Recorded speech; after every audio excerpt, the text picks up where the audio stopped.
तो शुरू किया जाए आज का सेशन।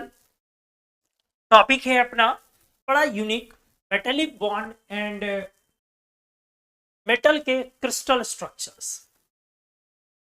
ये टॉपिक क्या है, पहले इसको एक बार समझ लिया जाए। इसमें क्या हम लोग करने वाले हैं और ये कहाँ से टॉपिक आता है, आपके एनसीईआरटी में इसका क्या इंपॉर्टेंस है। एनसीईआरटी में अगर इस टॉपिक के कंटेंट को ढूंढना चाहो तो कहाँ पे दिखेगा आपको, पहले ये मैं क्लियर करता हूँ। एक बेटा, हमारे सिलेबस में मेटल्स हर जगह पर है, ठीक है। जैसे एस ब्लॉक में भी मेटल्स हैं, पी ब्लॉक में ग्रुप 3A और ग्रुप 4A में आपको ज्यादातर मेटल्स मिलने वाले। 5A ऑनवर्ड्स ज्यादा मेटल है नहीं, एक बिस्मथ ही उधर लेके चलो। और डी ब्लॉक, इसके बाद एफ ब्लॉक को छोड़ दो। अब ये वाला पार्ट आपके 11th में है, ये वाला पार्ट आपके 11th में है, लेकिन डी ब्लॉक वाला पार्ट आपके 12th में। चलो ये तो क्लियर है। अब जब आप इन ब्लॉक को पढ़ेंगे, इन ब्लॉक को आप एनसीईआरटी में पलटोगे, एस ब्लॉक को पलटो, पी ब्लॉक को पलटो या डी ब्लॉक को पलटो, तो आपको मिलेगा इसमें लिथियम से लेकर के सीजियम तक के मेटल का, इसमें बेरिलियम से लेकर बैरियम तक के मेटल का, इनका मेल्टिंग पॉइंट का ऑर्डर, ठीक है, कि कौन ज्यादा होगा कौन कम होगा, इनके बॉइलिंग पॉइंट का ऑर्डर, इनके इंथैल्पी ऑफ एटोमाइजेशन का ऑर्डर, इनके हार्डनेस का ऑर्डर, ये सब टॉपिक दिखेगा आपको। इनके हार्डनेस का ऑर्डर आपको दिखेगा, इनके कह सकते हो क्रिस्टल स्ट्रक्चर, मेटल के स्ट्रक्चर के बारे में कहानी दिखेगी। ये सारी चीजें अलग अलग दिखेंगी। ये एस ब्लॉक में दिखेगा सेम चीज, ये चीज अब इसमें भी दिखेगा आपको, ये अलग जगह दिखेगा। फिर डी ब्लॉक में भी यही चीज दिखेगा और वो अलग जगह, मतलब कॉन्सेप्ट वही चीज का है। एमपी है, बीपी है, डेंसिटी है, क्या सब टॉपिक है।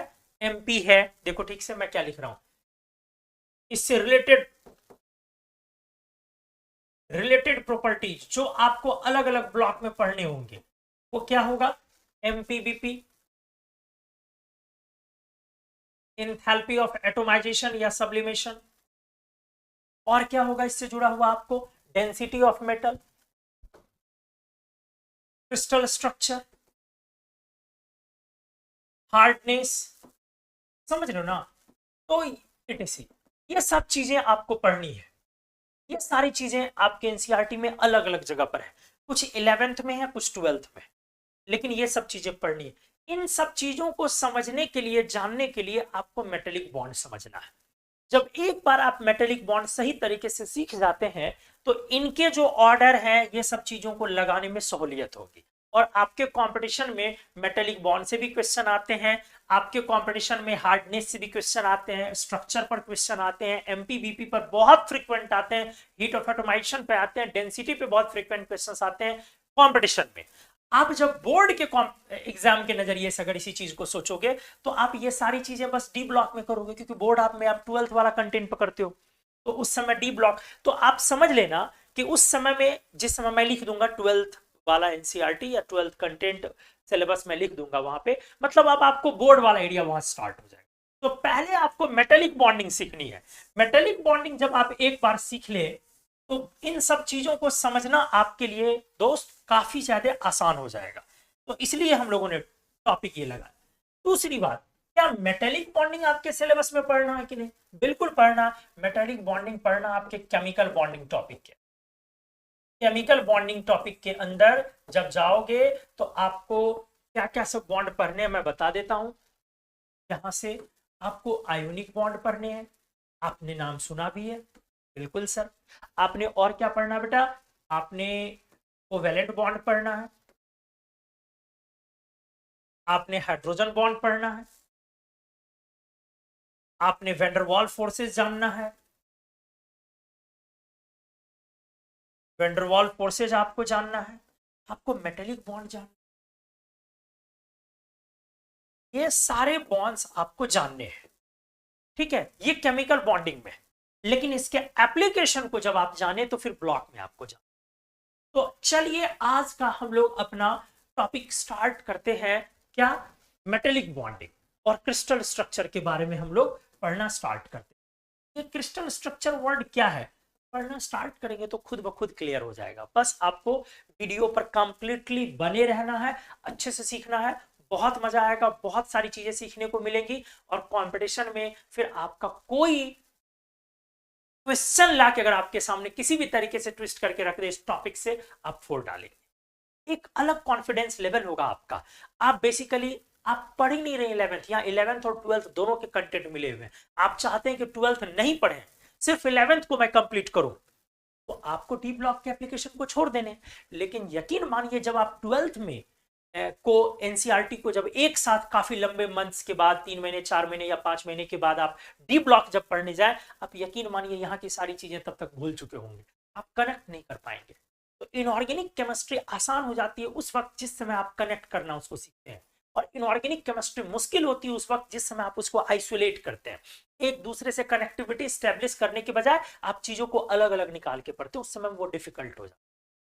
क्लियर है? तो चलिए हम लोग सेकंड पेज क्रिएट कर लेते हैं और सेकंड पेज पे हम लोग अब मेटेलिक बॉन्डिंग डिस्कस करते हैं। सबसे पहले बॉन्डिंग इन मेटल मतलब मेटेलिक बॉन्डिंग।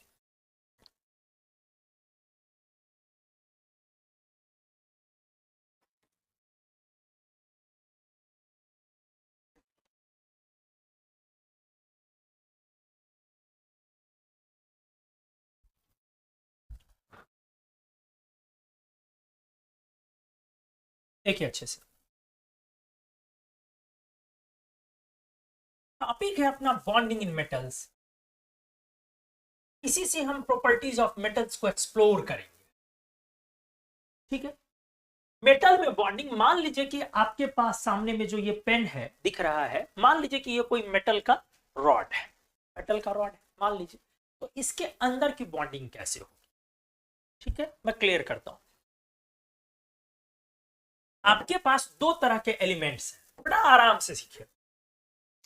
आपके पास दो तरीके के एलिमेंट्स हैं, एक ध्यान से नॉन मेटल्स, मेटल वाइड को अभी फिलहाल छोड़ के चलो, और दूसरे मेटल्स।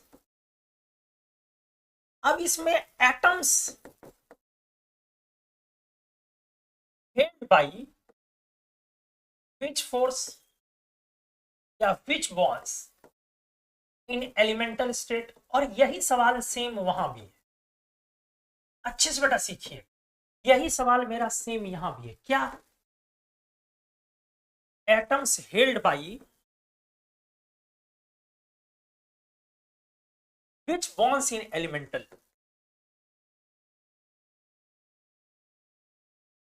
अच्छे से देखिए, दोनों में मेरा सेम सवाल है। नॉन मेटल में भी कौन सा आपका बॉन्ड है जो एटम को पकड़ रहा है, बांधे हुए, बाइंड किए हुए हैं, और मेटल में भी कौन सा है। अगर मान लो कि ये थोड़ी देर के लिए कोई नॉन मेटल का टुकड़ा रहा होता, थोड़ी देर के लिए मान लो क्या रहा था, कोई नॉन मेटल का टुकड़ा होता। जैसे एग्जांपल में ध्यान से, अगर हमने बोला आयोडीन, ठीक है, अगर हमने बोला एलिमेंट, नॉन मेटल एलिमेंट लेना, मान लो अगर हमने बोला बेटा अच्छे से देख, कार्बन, कार्बन का भी कोई फॉर्म ले लिया ग्रेफाइट।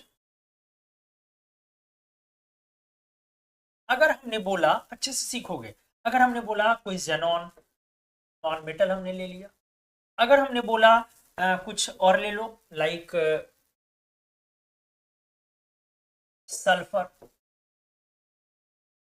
वगैरह वगैरह।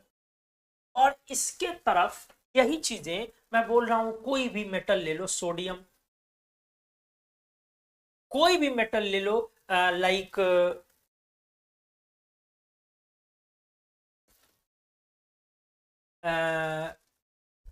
जिंक, जिंक छोड़ दो, कॉपर ले लो, कॉपर वगैरह वगैरह। तो क्या अपना टॉपिक है एलिमेंट्स में हम लोग बॉन्डिंग, इसके bonding in elemental states of elements. Topic क्या है अपना? Bonding in elemental states of elements. Element के एलिमेंटल स्टेट, एलिमेंट के एलिमेंटल स्टेट का मतलब एलिमेंट किस फॉर्म, अच्छे से सीखिएगा इत्मीनान से, बहुत मजा आएगा, लेकिन इत्मीनान से सीखना। एलिमेंट का elemental state, what does it mean? Actually element is the collection of atoms. Point क्या बोला बेटा हमने? सर आपने बोला element is the collection of atoms, good. But क्या ये एटम्स फ्री है? बिल्कुल नहीं, क्योंकि atom does not exist in free state. आपने 9th 10th में ही पढ़ रखा है। एटम और मॉलिक्यूल को जब डिफरेंशिएट करते हो तो क्या पढ़ते हो? कि atom does not exist in free state, molecule can exist in free state, या molecules exist in free state. बहुत क्लियर बोलते हो। तो आपका एटम फ्री स्टेट में नहीं है, तो है किस स्टेट में? एटम एटम के साथ जुड़ा हुआ है। तो जिस बॉन्ड से जुड़ा हुआ है, जिस केमिकल बॉन्ड से जुड़ा हुआ है, उसको हर बार समझने की जरूरत है। तो एलिमेंट मेटल भी हो सकता है, नॉन मेटल भी, मतलब कलेक्शन ऑफ एटम्स। तो एलिमेंटल स्टेट मतलब वो जिस स्टेट में है, बॉन्डेड स्टेट, बॉन्डिंग जो एटम्स के बीच है, वो आपका एलिमेंटल स्टेट है। जैसे हमने एक एग्जांपल लिया आयोडीन, तो आयोडीन का एलिमेंटल स्टेट क्या है? Sir I2। पॉइंट। आयोडीन का एलिमेंटल स्टेट क्या है? सर I2 है। कार्बन ग्रेफाइट का एलिमेंटल स्टेट क्या है? सर ग्रेफाइट जो है उसमें infinite number of carbon atoms chain में फैले रहते हैं सर, हेक्सागोनल प्लेनर शीट की तरह। तो उसमें कार्बन और कार्बन के बीच क्या है? कोवेलेंट बॉन्ड है ना।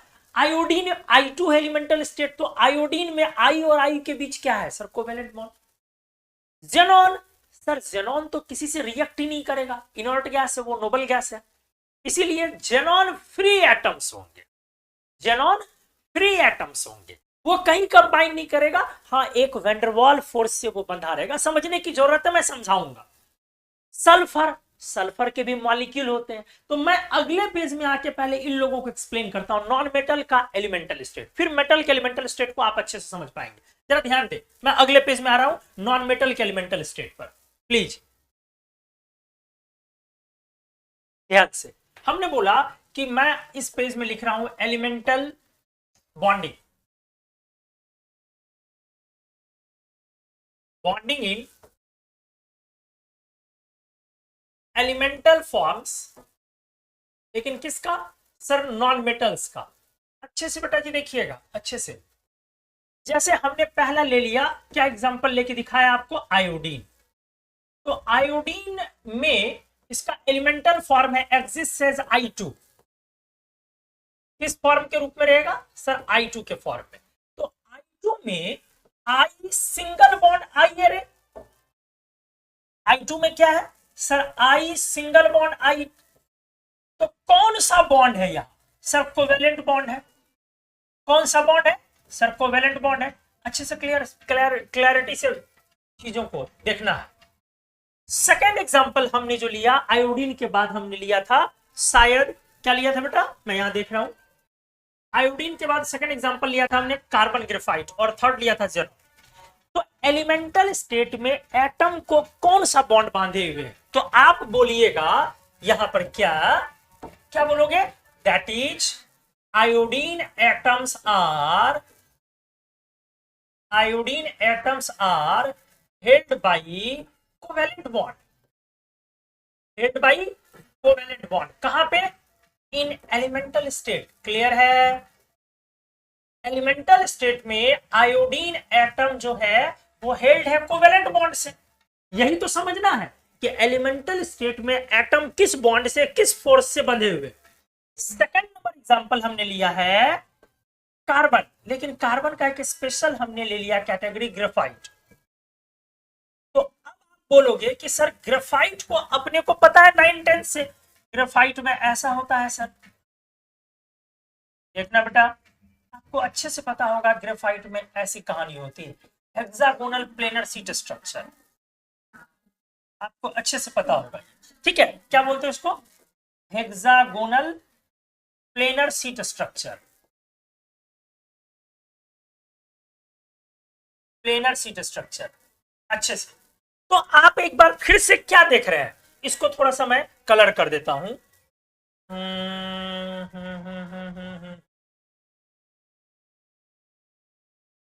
ये मैं इसको येलो कलर कर दे रहा हूं, ठीक है? आ जाओ। तो आपको अब क्या दिख रहा है यहां? एटम्स हेल्ड बाई, क्या दिख रहा है? That is carbon atoms held by, किस चीज से बंधे हुए बेटा? Held by covalent bond. तो हमारा जवाब क्या हुआ? Carbon atoms held by covalent bond in elemental state, in elemental state. यही चीज मैं आपसे जानना चाह रहा हूं कि नॉन मेटल और मेटल दोनों में बोलना है कि एलिमेंटल स्टेट में एटम किस बॉन्ड से बंधे होते हैं, लेकिन आप ये निष्कर्ष अभी बिल्कुल ना निकाले कि सर इसका मतलब ये हुआ कि नॉन मेटल एलिमेंटल स्टेट में कोवेलेंट बॉन्ड से बंधे होते हैं। बिल्कुल निष्कर्ष ना निकाले। आजा मैं और क्लियर कर रहा हूं। जैसे अगर हमने अगला लिया एग्जाम्पल के तौर पे जेनॉन। अब जेनॉन कैसे एग्जिस्ट करता है? Exist as free atoms, free atoms. जी हां, आपने पढ़ा था atom does not exist in free state, लेकिन नोबल गैसेस इसी फॉर्म में एग्जिस्ट करता है, फ्री स्टेट के फॉर्म में। तो हमने लिखा exist as free atoms which get interacted, which get interacted by surrounding xenon atoms through van der Waals forces। अच्छे से बेटा, अच्छे से सीखना है, through van der Waals forces. मैं क्लियर कर रहा हूं, वैन डर वाल फोर्सेज मतलब यहां पर हमने बोला कि एटम्स जो है आपस में वैन डर वाल फोर्सेज के थ्रू बंधे हुए हैं एलिमेंटल स्टेट में। ये एक कमजोर फोर्स होता है van der Waals force, inter atomic forces.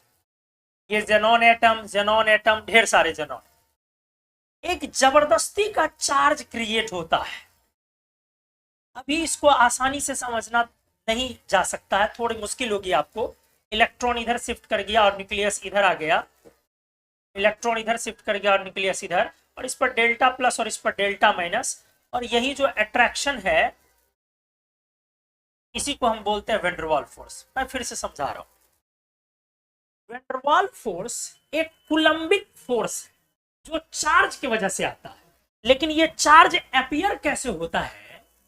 जबरदस्ती। आप कंघी को बाल में रगड़ते हो तो देखते हो उस पर चार्ज आता है, इंड्यूस होता है, इंड्यूस्ड चार्ज इसको बोलते हैं। उसके वजह से जो कूलम्बिक फोर्स बनता है उसको हम वैन डर वाल फोर्स, ठीक है। तो जेनॉन एटम्स आपस में जिस फोर्स से बंधे वो कोवेलेंट बॉन्ड नहीं, क्योंकि जेनॉन कोवेलेंट बॉन्ड बनाएगा नहीं, तो वैन डर वाल फोर्स। अब अगला मैं एग्जांपल, क्लियर है? हमने बोला exist at free atoms which get interacted by surrounding xenon atoms through van der Waals forces. Van der Waals force एक वीक फोर्स है, अंतर आणविक बल बोलते हैं उसको, अणुओं के बीच लगने वाले बल को, फोर्स को। तो ये वीक फोर्स होता है, ये एटम्स को बांधता है, ठीक है। क्लियर है? देखो अच्छे से, मैं अगले पेज में आ रहा हूं, सल्फर को मैं क्लियर कर रहा हूं, ठीक से देखोगे डी नंबर पे और पेज नंबर 4 क्लियर हो जाएगा अच्छे से बेटा, अच्छे से क्लियर हो जाएगा। डी नंबर में आ जाओ। जैसे हमने एक एग्जांपल दिया था सल्फर, बिल्कुल। अब सल्फर जो है इसका एलिमेंटल स्टेट क्या है? एग्जिस्ट एज S6 S8, समझोगे बेटा, so on S20 molecules. Clear है? क्या बोला हमने? हमने बोला सल्फर किस फॉर्म में एग्जिस्ट करता है? S6 के अणुओं के फॉर्म में। जैसे ऑक्सीजन कैसे एग्जिस्ट करता है? O2 में या O3। तो सल्फर कैसे एग्जिस्ट करता है? या तो S6 में या S8 में, S6 या S8 में, ठीक है। अच्छे से देखिएगा, जैसे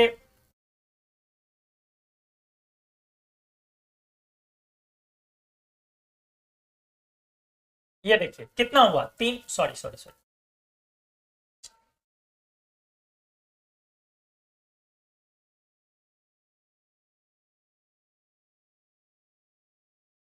ये देखिए क्या है, ये S6 मॉलिक्यूल। तो ये एलिमेंटल स्टेट है, और S8 भी होता है। ये देखो S8 भी है। बहुत तरह के स्ट्रक्चर होते हैं, अभी हमारा सिलेबस धीरे धीरे हम लोग बढ़ेंगे। ये S8 मॉलिक्यूल है। तो आपने अल्टीमेटली क्या देखा कि सल्फर एटम्स किस बॉन्ड के द्वारा बंधे हुए हैं? Sulphur atoms bonded through covalent bond. Through covalent bond. तो आप कोई भी नॉन मेटल उठा के देखें तो दो ही बातें दिखेंगी, या तो वो नॉन मेटल कोवेलेंट बॉन्ड के थ्रू बंधा होगा या वो वेंडरवॉल फोर्स के थ्रू। जैसे सर और कुछ एग्जांपल आप करा सकते हो क्या? मैंने और कुछ एग्जांपल दिया था वहां, मैं देख लेता हूं। और कुछ दिया था हमने क्या? सल्फर, सोडियम नहीं, उधर मेटल में दिया था, अभी नॉन मेटल वाला आइडिया चल रहा नहीं, और कुछ नहीं दिया था। चलो जैसे मैं एक एग्जांपल दिखाता हूं, ठीक से देखना बेटा। सिलिकॉन बड़ा इंपॉर्टेंट है, इसका एलिमेंटल स्टेट क्या है, सवाल यही है।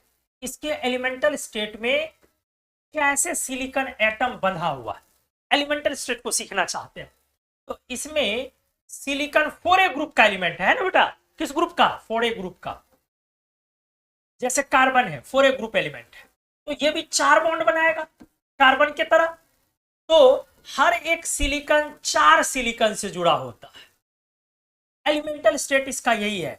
अगला सिलिकॉन फिर 4 सिलिकॉन से, अगला सिलिकॉन फिर 4 सिलिकॉन से, ये इन्फिनाइट चेन में इस तरह से फैलता चले जाएगा। ये एक इन्फिनाइट चेन में फैलता चले जाएगा। तो आप क्या बोले, क्या बोला आपने, क्या देखा? Silicon atoms bonded through covalent bonds. अब आपको अंदाजा आ रहा होगा covalent bonds in elemental state. अब आपको अंदाजा आ रहा होगा कि एलिमेंटल स्टेट में नॉन मेटल, ये काफी इंपॉर्टेंट है, एलिमेंटल स्टेट में नॉन मेटल किस बॉन्ड से बंधता है? सर मोस्टली कोवेलेंट बॉन्ड से, या वेंडरवॉल फोर्स की जरूरत होती है।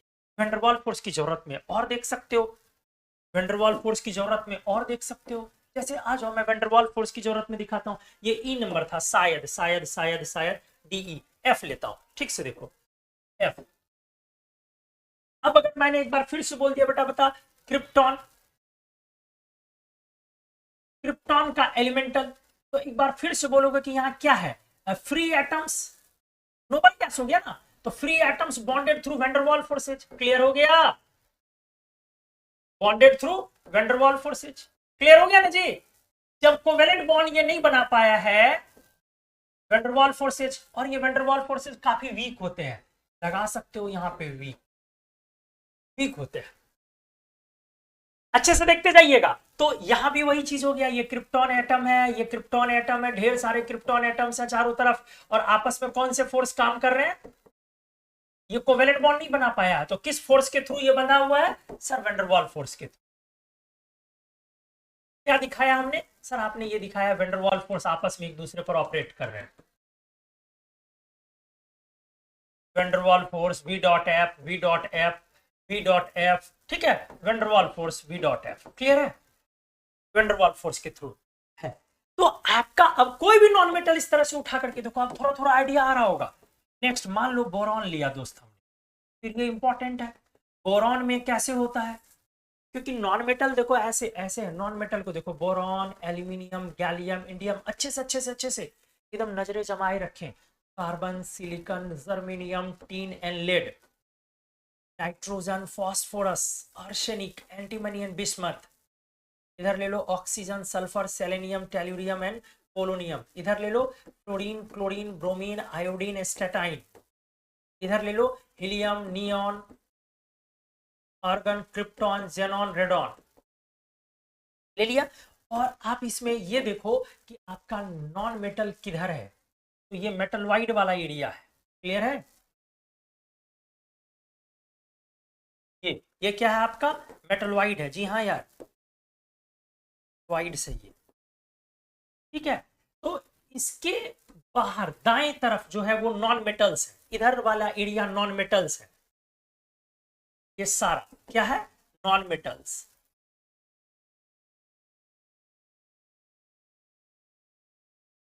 और इसके लेफ्ट वाला सारा मेटल्स है, क्लासिफिकेशन है ये बंटवारा, इसके लेफ्ट मेटल है। तो आपका बोरॉन ये मेटल वाइड में है, लेकिन ये वाले जो मेटल वाइड है, कुछ कुछ मेटल वाइड वो नॉन मेटल की तरह बिहेव करते हैं। कौन कौन? बोरॉन, सिलिकॉन, ये सब ऐसे मेटल वाइड हैं जो नॉन मेटल की तरह बिहेव करते हैं। नॉन मेटालिक मेटल वाइड है, मेटल वाइड है लेकिन नॉन मेटालिक है, मतलब उसमें नॉन मेटल के कैरेक्टर ज्यादा है। मेटल वाइड में दोनों कैरेक्टर है, कुछ मेटल वाइड्स हैं जिसमें मेटल के कैरेक्टर ज्यादा हैं, जैसे एंटीमनी। एंटीमनी कैसा मेटलॉइड हमने बोला, यहां पे मैंने घुमा के लिख दे रहा हूं, कैसा हमने बोला, ये मेटालिक मेटलॉइड है, मतलब इसमें मेटल का कैरेक्टर ज्यादा है, मेटालिक मेटलॉइड। लेकिन बोरॉन सिलिकॉन कैसा है, नॉन मेटल। चलो धीरे धीरे समझ में आएगा, एक बार में चीजें नहीं समझो। तो आपका बोरॉन जो ऑलमोस्ट नॉन मेटल, अब इसमें बॉन्डिंग कैसा है एलिमेंटल स्टेट में, अपने को क्या जानना है, bonding in elemental state. Bonding elemental state में आराम से बॉन्डिंग इन एलिमेंटल स्टेट कैसा है, बोलोगे सर ये जानना जरूरी, इसमें एटम्स बंधे कैसे। देखो बोरॉन 3 ग्रुप का एलिमेंट है, तो 3 बॉन्ड बनाने की जल्दबाजी है इसको। हर एक बोरॉन बेटा 3 कोवेलेंट बॉन्ड से जुड़े हुए हैं, फिर अगला बोरॉन 3 से, फिर अगला बोरॉन 3 से, अगला बोरॉन 3 से, हर कोई बोरॉन 3 एटम से। इसका मतलब है यहां पर कौन से बॉन्ड में, boron atoms, boron atoms get connected through covalent bonds, कहां पे, इन एलिमेंटल स्टेट। क्या आपको आज ये समझ में आया, ये 9th-10th वाली चीजें थी, आपको 9th-10th में ये चीजें पढ़नी थी कि नॉन मेटल एलिमेंटल स्टेट में कैसे और मेटल एलिमेंटल स्टेट में कैसे। तो क्या आपको हमने ढेर सारे नॉन मेटल सिखाए, क्या आपको ये समझ में आया, हमने करीब करीब सब। देखो अब मैं अगले पेज में इन नॉन मेटल्स को थोड़ा सा आपको क्लियर कर रहा हूं, ठीक से देखो अच्छे से। Carbon covalent bond, pink colour उठाता हूं कुछ, या ग्रीन भी उठा सकता हूं यार। Carbon covalent bond, non nitrogen N2 covalent, oxygen O2 covalent bond, chlorine F2 covalent bond, phosphorus P4 covalent bond, sulphur covalent bond, chlorine Cl2 के फॉर्म में कोवेलेंट बॉन्ड, ब्रोमीन Br2 के फॉर्म में covalent bond. मतलब किस bond के through वो बंधा हुआ है एलिमेंटल स्टेट में, ये सारे के सारे वैन डर वाल फोर्सेस, क्योंकि ये कोवेलेंट बॉन्ड बनाएंगे नहीं। Van der Waals forces, van der Waals forces, van der Waals forces, van der Waals forces, आपको चीजें क्लियर हो गई होंगी। Boron covalent bond, silicon covalent bond, clear है अच्छे से। आर्सेनिक कोवेलेंट बॉन्ड, धीरे धीरे अब और मेटेलिक का भी अब एंट्री होगा, मेटेलिक बॉन्ड भी पढ़ना आगे, मेटल वाला, क्योंकि नीचे वाले मेटलॉइड में मेटल का कैरेक्टर ज्यादा है, तो अब वो भी एंट्री होगी उसको, तो उसको देखना होगा। और एक हाइड्रोजन, हाइड्रोजन में भी H2 कोवेलेंट बॉन्ड। तो क्या कंक्लूजन निकला, हमारे नॉन मेटल के एलिमेंटल स्टेट में या तो एटम्स कोवेलेंट बॉन्ड से कनेक्टेड हैं, आपस में जुड़े हुए हैं, या नहीं तो van der Waals forces, that's it. Non metal का एलिमेंटल स्टेट अभी हमने क्लियर किया, या तो आपस में एटम्स कोवेलेंट बॉन्ड से बंधे हुए या वैन डर वाल फोर्स, यही दो चीज है, क्लियर है। Van der Waals force week होता काफी, कोवेलेंट बॉन्ड काफी स्ट्रांग है उसके रिस्पेक्ट में, तो इन दोनों फोर्सेस से बंधे हुए हैं। अब यही चीज समझना है किसमें, मेटल में, कि मेटल में कैसे अटैच्ड है। तो आप एक बार हमारे पेजेस को अगर नजर डालें, तो हमने फर्स्ट पेज में आपको क्या समझाया कि केमिकल बॉन्डिंग टॉपिक में ionic bond, covalent bond, hydrogen bond, van der Waals force है, उसी तरीके से मेटेलिक बॉन्ड भी एक बॉन्ड है ये। हमने सेकंड पेज में क्या समझाया कि अपने को पहले ये समझते हैं कि एलिमेंटल स्टेट में बॉन्डिंग कैसे होती है एलिमेंट्स में। तो नॉन मेटल में एटम्स किस फोर्स से बंधे हुए हैं और मेटल में एटम्स किस फोर्स से बंधे हुए हैं। अगले पेज में हमने क्या समझाया कि पहले bonding in elemental forms of non metals को देखो, तो iodine I2 covalent bond, carbon graphite covalent bond, diamond covalent bond, xenon van der Waals forces, थोड़ा वैन डर वाल फोर्सेस वाला था। अगला एग्जांपल लिया सल्फर, तो जानना ये जरूरी है वो एलिमेंटल फॉर्म में कैसे रहता है। तो सल्फर S6 में रहता है, S8 में रहता है, S10, 12, 16, बहुत सारे, S20 तक होता है, S6 से लेकर के S20 तक, ठीक है। सल्फर S6 से लेकर के S20 तक के फॉर्म में रहता है सल्फर, ठीक है। तो कोवेलेंट बॉन्ड में सिलिकॉन, सिलिकॉन देखो, सिलिकॉन कोई Si2 Si3 मॉलिक्यूल में नहीं रहता बेटा, सिलिकॉन इस तरह का नहीं होता है, Si2 वगैरह वगैरह ये सब मॉलिक्यूल में नहीं होता है सिलिकॉन। सिलिकॉन कैसे होता है, कोवेलेंट बॉन्ड में इनफिनाइट चेन लेंथ में फैल जाता है, इनफिनाइट चेन लेंथ में फैल जाता है, सिलिकॉन ऐसे रहता है। वो मॉलिक्यूल की अपनी टेंडेंसी पे डिपेंड करता है एटम की, कि वो डबल बॉन्ड ट्रिपल बॉन्ड क्या बना सकता नहीं बना सकता, ये सब कहानी धीरे धीरे समझ में आएगा। फिलहाल सिलिकॉन इस तरह से, तो यहां भी कोवेलेंट बॉन्ड है। अगर मैं क्रिप्टॉन देखो तो एक बार फिर इनर्ट नोबल गैसेस मॉलिक्यूल नहीं बनाएंगे तो van der Waals forces. Boron देखो तो बोरॉन में क्या है, फिर ये कोवेलेंट बॉन्ड के थ्रू पॉलीमराइज, पॉलीमराइज मतलब इनफाइनाइट चेन लेंथ पे फैल जाएगा। क्लियर है। अगर मैंने नॉन मेटल को एक तरफ से दिखा दिया, सब में हमने इस तरह से अल्टीमेटली लिख दिया कि कहां पर कोवेलेंट बॉन्ड, कहां पर वैन डर वाल्स फोर्सेज के थ्रू। कंक्लूजन क्या निकला, कंक्लूजन क्या निकला, मैं कंक्लूजन अगले पेज में आ रहा हूं, पेज नंबर 6, जरा ध्यान दें। कंक्लूजन क्या निकला, इस तरह से, इस तरह से कंक्लूजन निकला कि एलिमेंट्स में जो बॉन्डिंग है, bonding in elemental states, elemental states of elements, यही जानना समझना है ना, यही है ना। क्या कंक्लूजन निकला, अगर आपका नॉन मेटेलिक एलिमेंट्स है, नॉन मेटेलिक एलिमेंट्स है, तो क्या बोलोगे, बोलोगे कि sir atoms bonded by, atoms bonded by या बॉन्डेड विथ कोवेलेंट बॉन्ड्स और वैन डर वाल्स फोर्सेज। सही है, या तो कोवेलेंट बॉन्ड्स के साथ बंधे हुए आपस में या वैन डर वाल्स फोर्सेज के साथ, van der Waals forces. Clear हुआ अच्छे से। अब यही चीज अपने को किस में बातें करनी है, सर सेम चीज आपको बात करनी है मेटल में, मेटेलिक एलिमेंट्स। अब ये एक्सप्लेन करना है। अगर आप बॉन्डिंग मेटल में जानना चाहते हैं तो बहुत सारे थियरी है उसके लिए। क्लियर है, बहुत सारे थियरी है, लेकिन उन थियरी में से कौन सी थियरी पढ़ना आप यहां पे क्लियर करते हैं ध्यान से। इसमें पहले हम बोलते हैं उसको मेटेलिक बॉन्ड। क्या बोलते हैं, मेटेलिक बॉन्ड। या मेटेलिक एलिमेंट्स में क्या है, मेटेलिक बॉन्ड्स, मतलब मेटल के बीच मेटेलिक बॉन्ड्स, मेटल एटम्स के बीच मेटेलिक बॉन्ड्स। ध्यान से आप यहां पे ये लिखेंगे bonding in, bonding in metals explained by several theories. बहुत सारे थियरीज हैं, आराम से दोस्तों देखिए, सेवरल थियरीज। क्या हमने बोला बेटा, हमने बोला कि बॉन्डिंग इन मेटल्स, मेटल में किस तरह की बॉन्डिंग होगी ये बहुत सारे थियरी से एक्सप्लेन होता है। जैसे जैसे पहला एक थियरी है electron sea model, electron sea model. एक थियरी है valence bond theory, valence bond theory. और एक थियरी है, ध्यान से देखिएगा, बैंड थियरी। क्या है बेटा, बैंड थियरी। वो है बॉन्ड थियरी है बैंड थियरी। लेकिन इसमें से ये जो दो थियरी है ये हमारे सिलेबस में नहीं है, मतलब डिस्कशन बियॉन्ड द स्कोप है इनका हमारे सिलेबस से, डिस्कशन बियॉन्ड द स्कोप है। मतलब हमारे सिलेबस में सिर्फ एक ही थियरी पढ़ना है, वो है इलेक्ट्रॉन सी मॉडल। मतलब अब हम लोग नॉन मेटल की बॉन्डिंग को समझने के बाद कि नॉन मेटल के एलिमेंटल स्टेट में बॉन्डिंग किस तरह की है उसको समझने के बाद अब आना चाहते हैं मेटल एटम्स के बीच की बॉन्डिंग कैसी है, जिसको कि हम लोग मेटेलिक बॉन्ड बोलते हैं। मेटेलिक बॉन्डिंग, मेटेलिक बॉन्डिंग तीन तरीके का हम लोग एक्सप्लेन करते हैं मेटल एटम्स के बीच बॉन्डिंग, इलेक्ट्रॉन सी मॉडल से, वैलेंस बॉन्ड थियरी से और बैंड थियरी से। लेकिन ये दोनों सिलेबस में नहीं है, तो हम किससे एक्सप्लेन करेंगे, इलेक्ट्रॉन सी मॉडल से।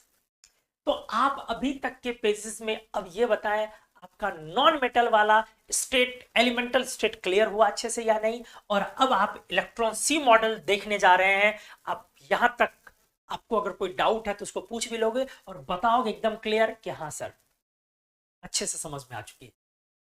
प्लीज स्क्रीनशॉट ले।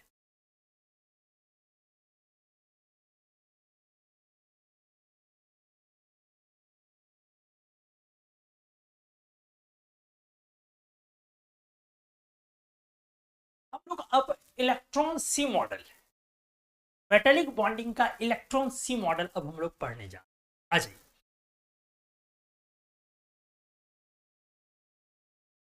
मेटेलिक बॉन्डिंग का मतलब हुआ बॉन्डिंग इन मेटल्स, क्लियर है।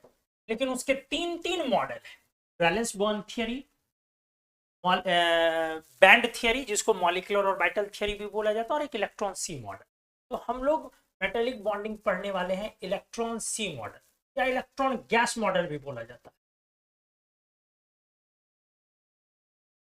इलेक्ट्रॉन से ये मॉडल किस तरीके से समझाता है, अब इसकी बातें देखिए। ये मॉडल कहता है कि, आराम से सुनिए, ये जो मेटल का टुकड़ा है इसमें जो ढेर सारे मेटल एटम्स हैं, उन मेटल एटम्स के पास, आराम से सुनिएगा, इसमें जो ढेर सारे मेटल एटम्स हैं उन मेटल एटम्स के पास जो बाहर में आप वैलेंस इलेक्ट्रॉन बोलते हैं ना बेटा, ये तो ये मॉडल कहता है ये जो वैलेंस इलेक्ट्रॉन्स हैं ये एक तरह से फ्री हो जाते हैं। जब ये एटम आपस में जुड़ रहा है मेटेलिक बॉन्ड से, तो ये कहता क्या है, यही वैलेंस इलेक्ट्रॉन फ्री हो जाते हैं। फ्री मतलब वहां से थोड़े आजाद होते, थोड़े आजाद। 1947 वाली आजादी नहीं है, उससे पहले के संघर्ष वाली आजादी है। थोड़े दूर जाते हैं, कहने का मतलब वो एटम वही है, हाँ, इसका वैलेंस इलेक्ट्रॉन जो है वहां से छिटक जाता है। ये माइनस नेगेटिव मतलब क्या है, इलेक्ट्रॉन, ये वही वैलेंस इलेक्ट्रॉन। सर कैसे छिटक जाता है, एक्चुअली कहना है कि ये न्यूक्लियस जो है ना आपका, ये न्यूक्लियस फोर्स लगाता है, ये न्यूक्लियस वैलेंस इलेक्ट्रॉन पर फोर्स लगा रहा है, और इसका भी जो न्यूक्लियस है वो इसके वैलेंस इलेक्ट्रॉन पे फोर्स लगा रहा है, इसका जो न्यूक्लियस है वो बगल के वैलेंस इलेक्ट्रॉन पे फोर्स लगा रहा है। मतलब सब एटम एक दूसरे के वैलेंस इलेक्ट्रॉन पर फोर्स ऑपरेट कर रहे हैं। फिर से बोल रहा हूं, हर एटम का न्यूक्लियस, चूंकि इस पर पॉजिटिव चार्ज है, वो बगल के एटम के वैलेंस इलेक्ट्रॉन पर एक फोर्स लगा रहा है। इसीलिए हो क्या रहा है कि उसके एटम के, हर एटम का वैलेंस इलेक्ट्रॉन वहां से थोड़ा दूर छिटक रहा। क्लियर है मैंने क्या बोला, ठीक से देखो। मैंने बोला कि metal atoms having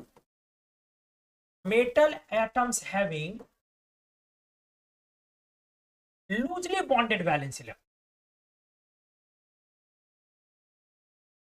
loosely bonded valence electron। आपने सुना भी होगा ये वाला जुमला, आपने काफी सुना होगा कि मेटल एटम्स के पास लूजली बॉन्डेड वैलेंस इलेक्ट्रॉन होता है, आपने एकदम सुना होगा, having loosely bonded valence electron, सुना आपने। मेटल एटम्स के पास लूजली बॉन्डेड क्यों होते हैं भाई, this is due to their large sizes and low ionisation energy. आपको हमने पढ़ाया है पीरियोडिक प्रॉपर्टी के लेक्चर में, ध्यान से देखो, लेफ्ट एंड डाउन जाने पर आपको मेटेलिक एलिमेंट्स मिलेगा, इसमें तो कोई दो राय नहीं है। किसी भी पीरियड में मेटल किधर मिलेगा, राइट या लेफ्ट, सर बिल्कुल लेफ्ट मिलेगा। जैसे मेटल किधर मिलेगा, राइट या लेफ्ट, बिल्कुल लेफ्ट मिलेगा। जैसे उधर फ्लोरीन है तो इधर लिथियम है, लेफ्ट मिलेगा। उधर फ्लोरीन नॉन मेटल तो लिथियम मेटल। और ऊपर मिलेगा कि नीचे कार्बन सिलिकॉन नॉन मेटल है अगर, तो नीचे टीन और लेड मेटल है। तो मेटेलिक आपको लेफ्ट एंड डाउन मिलेगा, और लेफ्ट और डाउन जाने पे आपका साइज बड़ा होता है। तो मेटल का साइज बड़ा हुआ और आयोनाइजेशन एनर्जी लो होती है। हमने पिछले लेक्चर में एक्सप्लेन किया। आयोनाइजेशन एनर्जी क्या होता है, इलेक्ट्रॉन को निकालने में लगने वाली एनर्जी। मतलब आयोनाइजेशन एनर्जी अगर लो है तो इलेक्ट्रॉन आसानी से हट सकता है, और अगर आयोनाइजेशन एनर्जी ज्यादा है तो इलेक्ट्रॉन बंधा रहेगा, उसको हटाना बहुत डिफिकल्ट होगा। तो हमने क्या पढ़ाया का, चूंकि लेफ्ट और डाउन जाने पर, लेफ्ट एंड डाउन जाने पर अपने को मेटेलिक एलिमेंट्स मिलते हैं। तो मेटेलिक एलिमेंट्स का इसीलिए साइज हो गया बड़ा, क्योंकि लेफ्ट एंड डाउन जाने पे साइज ज्यादा होता है। और आयोनाइजेशन एनर्जी हो गई कम। आयोनाइजेशन एनर्जी कम होने के कारण ही तो हमारा लूजली बॉन्डेड इलेक्ट्रॉन्स है, ढीले से बंधा हुआ, much less formally held, loosely bonded valence electrons. Clear है बेटा, क्या बोला हमने बोला metal atoms having loosely bonded valence electrons. अब इस लूजली हमने क्लियर कर लिया कि लूजली बॉन्डेड है। अब क्या है यहां पर, ये जो लूजली बॉन्डेड वैलेंस इलेक्ट्रॉन्स हैं ये किसके प्रभाव में आ जा रहे हैं, किसके लपेटे में आ जा रहे हैं, किसके चक्कर में फंस जा रहे हैं? लूजली बॉन्डेड वैलेंस इलेक्ट्रॉन्स बगल वाले एटम या सराउंडिंग एटम्स के न्यूक्लियस के चक्कर में, लपेटे में, इन्फ्लुएंस में, प्रभाव में आके फंस जा रहे हैं। इसीलिए ये यहां से स्केप कर रहा है, उड़ रहा है, लेकिन ये लॉस नहीं है। लॉस तब होता है जब परमानेंटली जा सिमरन जा, जी ले अपनी जिंदगी। ये लॉस नहीं है, ये बस हमने छोड़ा है, हमारे इर्द गिर्द ही है, वो मंडरा रहा है चारों तरफ। ठीक है, अच्छे से मैं अगले पिक्चर में और क्लियर कर देता हूं। तो इसके कारण अब ये दूर जा रहा। अगर लॉस होता तो इस पर पॉजिटिव चार्ज आता, लॉस नहीं है बेटा, इसीलिए मैं इस पर डेल्टा प्लस डाल रहा हूं। डेल्टा प्लस का इस्तेमाल का मतलब हुआ थोड़ा सा प्लस, डेल्टा चार्ज जैसे यहां मतलब स्लाइटली, डेल्टा प्लस। अच्छे से सुनेंगे, हमने लिखा क्या, हमने यहां पे मैं लिख भी दे रहा हूं कि these valence electrons get influenced by, किससे प्रभावित हो जाता है? बाई न्यूक्लियस या न्यूक्लियाई ऑफ सराउंडिंग एटम्स। बहुत क्लियर लिख लिया, जो चारों तरफ के सराउंडिंग एटम्स हैं उनके न्यूक्लियस से यह प्रभावित हो रहा है। These valence electrons get influenced by nuclei of surrounding atoms. अब अच्छे से सीखिए, अच्छे से, ये जो आपका वैलेंस इलेक्ट्रॉन वहां से उड़ा और चारों तरफ फैला, अब ये कहलाया फ्री इलेक्ट्रॉन्स। क्या कहलाया? Free electron. कौन? ये वैलेंस इलेक्ट्रॉन क्या कहलाया? Free electron. अब आप इसको वैलेंस नहीं बोलेंगे, क्योंकि वो वैलेंस तब था जब वो एटम के बाहर में था, अब वो एटम के बाहर में नहीं है, इसलिए अब ये वैलेंस नहीं है, अब ये क्या है? फ्री इलेक्ट्रॉन, आवारा इलेक्ट्रॉन। और अब आप इसको मेटल एटम नहीं कह सकते, क्योंकि इस पे चार्ज आ गया। मेटल एटम कब था? यहां था। ये क्या है? Metal atom. और वो इलेक्ट्रॉन क्या है? Valence electron. लेकिन अब वो इलेक्ट्रॉन जब न्यूक्लियस के प्रभाव में चारों तरफ स्कैटर हो गया है, छितर गया है, फैल गया है, तब आप उस वैलेंस को अब क्या बोलोगे? फ्री। चूंकि एटम से वो हटा है और एटम पर चूंकि स्लाइटली पॉजिटिव चार्ज आया है, इसलिए अब उसको एटम नहीं बोल सकते हो, इसको बोलेंगे मेटेलिक लैटिस। क्या बोलोगे दोस्त? सर मेटेलिक लैटिस बोलेंगे हम इसे। क्या बोलोगे? Metallic lattice, metallic lattice. Clear हो गया? मतलब आपका मेटल एटम और वैलेंस इलेक्ट्रॉन टर्म अब कन्वर्ट कर गया नए टर्म में। नया टर्म क्या? Metallic lattice and free electron. Metal atom और उसके साथ जुड़ा हुआ वैलेंस इलेक्ट्रॉन अब कन्वर्ट कर गया दो अलग अलग चीज में, मेटेलिक लैटिस और फ्री। ये दोनों एक साथ है, ये अब दो चीजें हो गई।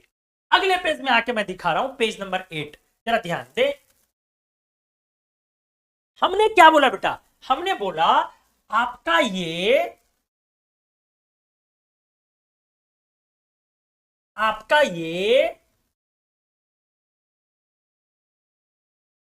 मेटल एटम और आपका ये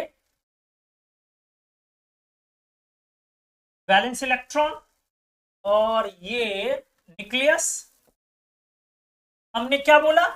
अब जब ये कहां पे पहुंच रहा है? In presence of surrounding metal atoms. चारों तरफ, जो इसके चारों तरफ सराउंडिंग एटम्स, कौन से एटम्स? तो मेटल एटम्स, जाहिर सी बात है। अब ये दो पार्ट में बट रहा है। एक पार्ट क्या हो रहा है? सिर्फ वो एटम, लेकिन इस एटम पर अब क्या आ गया? Delta plus. क्लियर है? और इसका नाम अब क्या पड़ेगा? Metallic lattice, metallic lattice. ठीक है। और दूसरे तरफ आपका येलो वाला क्या है बेटा? Free electrons.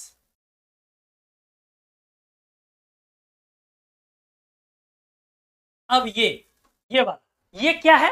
अब ये है आपका सर, क्या है ये? ये फ्री इलेक्ट्रॉन। जबकि पहले क्या था, ये पहले था ये मेटल एटम, पहले ये मेटल एटम, और इसके चारों तरफ जब ढेर सारे एटम्स आए तो हर एटम का न्यूक्लियस अपने चारों तरफ के एटम के इलेक्ट्रॉन पर अटैक करता है। अलग बात है उसका खुद का ना समझ रहा हो, अलग बात है उसका खुद का नहीं समझ रहा, लेकिन वो सराउंडिंग एटम्स के वैलेंस इलेक्ट्रॉन को चाहता अपने कब्जे में लेना। इस चक्कर में सभी का वैलेंस इलेक्ट्रॉन फ्री होने लगता है और इस पर पार्शियली पॉजिटिव चार्ज आता है। ये पार्शियली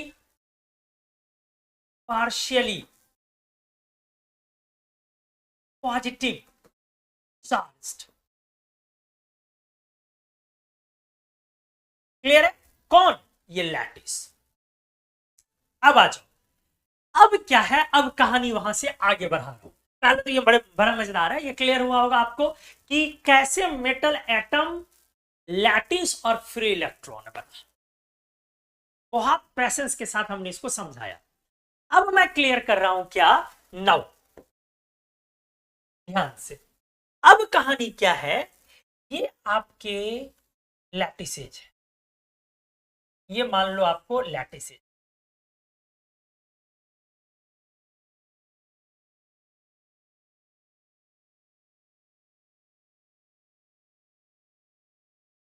ये आपका लैटिस है और हमारा चारों तरफ क्या है, फ्री इलेक्ट्रॉन।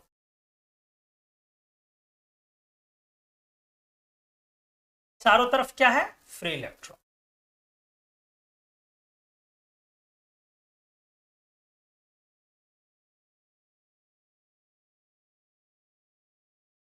अच्छे से देखो, अब इस पर कौन सा चार्ज है sir, slightly positive charge, slight positive lattice पर। अच्छे से देखिए,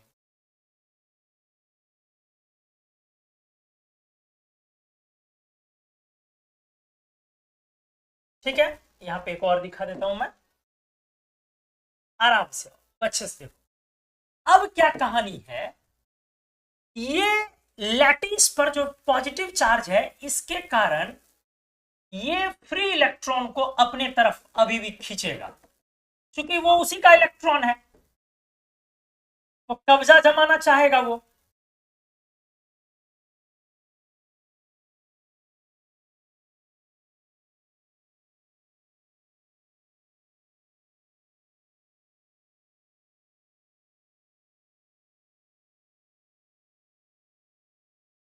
आप समझ पा रहे हो बेटा?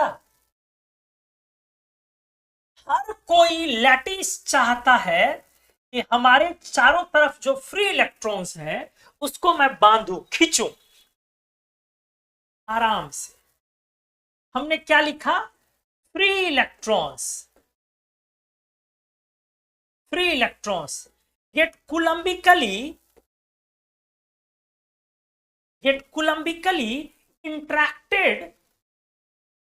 Interacted by positively charge lattices. Sir बहुत क्लियर लाइन है ये,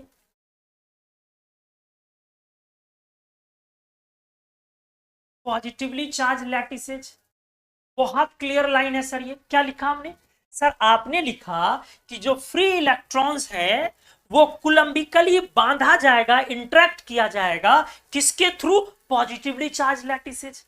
ये लैटिस हो गया जो एटम है, इसके कारण यहां पर results appearing of typical ionic bond character. Sir क्या लाइन हुआ ये, क्या लाइन हुई ये सर, इसको समझाओ। Typical ionic bond character, what is this, what does it mean? हमने बोला ये जो मेटेलिक लैटिस फ्री इलेक्ट्रॉन को बांध रहा, खींच रहा, तो बेटा ये एक तरीके का आयोनिक बॉन्ड का कैरेक्टर देता है इस बॉन्डिंग को, मेटेलिक बॉन्डिंग को। कैसे आयोनिक बॉन्ड का कैरेक्टर, आयोनिक बॉन्ड क्या होता है जरा सोचो सर। आयोनिक बॉन्ड होता है कैटायन और एनायन के बीच का कूलम्बिक इंटरेक्शन, Na+ और Cl-। यहां कैटायन तो नहीं है, लेकिन कैटायन के तरह ही पॉजिटिवली चार्ज लैटिस है कि नहीं है? कैटायन तो नहीं है, लेकिन क्या कैटायन के तरह ही पॉजिटिवली चार्ज लैटिस है कि नहीं है? बिल्कुल है सर। कैटायन तो नहीं है, लेकिन कैटायन के तरह ही पॉजिटिवली चार्ज लैटिस है कि नहीं है? एनायन तो नहीं है, लेकिन एनायन की जगह पे नेगेटिवली चार्ज इलेक्ट्रॉन तो है ना? बिल्कुल है। इसीलिए तो मैं नॉर्मल आयोनिक बॉन्ड कैरेक्टर नहीं बोल रहा हूं, मैं टिपिकल आयोनिक बॉन्ड कैरेक्टर बोल रहा हूं, नॉर्मल नहीं बोल रहा हूं, टिपिकल, उलझा हुआ, कॉम्प्लिकेटेड आयोनिक बॉन्ड का कैरेक्टर डेवलप हुआ इसमें। क्लियर है? तो मेटेलिक बॉन्ड में एक टिपिकल आयोनिक बॉन्ड का भी कैरेक्टर होता है।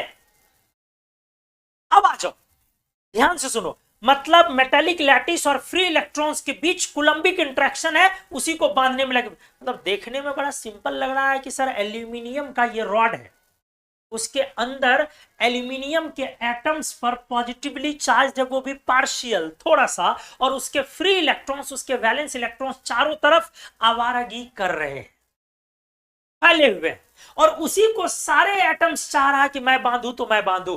तो ये इलेक्ट्रॉन जो है वो रैंडम मोशन में है, और ये आपका लैटिस जो है वो फिक्स पोजीशन पर। मैं अगले पेज में लिखने भी जा रहा हूं, समझ लो। इलेक्ट्रॉन एक रैंडम मोशन में है, क्योंकि इसको लैटिस अपने तरफ बांध रहा है, ये इधर आ रहा है तो कोई दूसरा लैटिस खींच रहा है। आराम से फील करो, यहां लैटिस, इधर फ्री इलेक्ट्रॉन, मान लो ये फ्री इलेक्ट्रॉन, यहाँ लैटिस, ये इसको खींच रहा है, ये इधर आ रहा आ रहा आ रहा आ रहा, कोई लैटिस बगल में पकड़ा गया, ये इधर खींचने लगा, ये इधर आ रहा है, कोई लैटिस आगे, वो उधर उसको उसने खींच लिया, वो उधर जा रहा था, किसी लैटिस ने इधर खींच लिया, वो इधर आ रहा है, किसी लैटिस ने इधर खींच लिया। मतलब ये जो फ्री इलेक्ट्रॉन्स है ये रैंडमली मूव करेंगे इस पूरे सिस्टम में, मेटल के चारों इर्द गिर्द, मेटल एटम्स के, मतलब जिसको आप लैटिस बोल रहे हो उसके चारों तरफ। दो टर्म, अब मेटल एटम नहीं बोलोगे, मेटेलिक लैटिस, अब फ्री इलेक्ट्रॉन बोलोगे, वैलेंस इलेक्ट्रॉन। लैटिस रुका हुआ है, फ्री इलेक्ट्रॉन आवारगी कर रहे। तो हमने लिखा free electrons get coulombically interacted by positively charge lattices, results appearing of typical ionic bond character. Appearing of typical ionic bond character, typical, normal नहीं, क्योंकि नॉर्मल आयोनिक बॉन्ड तब होता है जब कैटायन और एनायन होता है। यहां कैटायन एनायन नहीं है, कैटायन की जगह पार्शियली चार्ज्ड लैटिस है, और एनायन की जगह फ्री इलेक्ट्रॉन है। आप समझ पा रहे होंगे अच्छे से। मैं अगले पेज में अब इन चीजों को और आगे बढ़ा रहा हूं, अच्छे से आ जाए पेज नंबर 9। देखिए मैं क्या कह रहा हूं, मैं बोल रहा हूं कि इस तरह से, अच्छे से देखें, ये आपका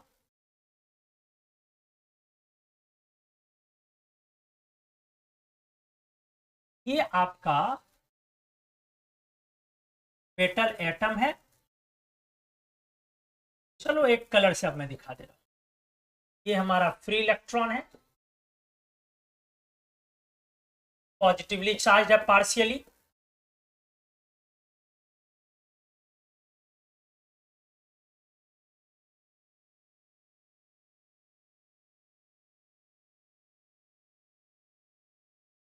क्लियर है? और यहां पर न्यूक्लियस मान के चलो, ये क्या है? न्यूक्लियस।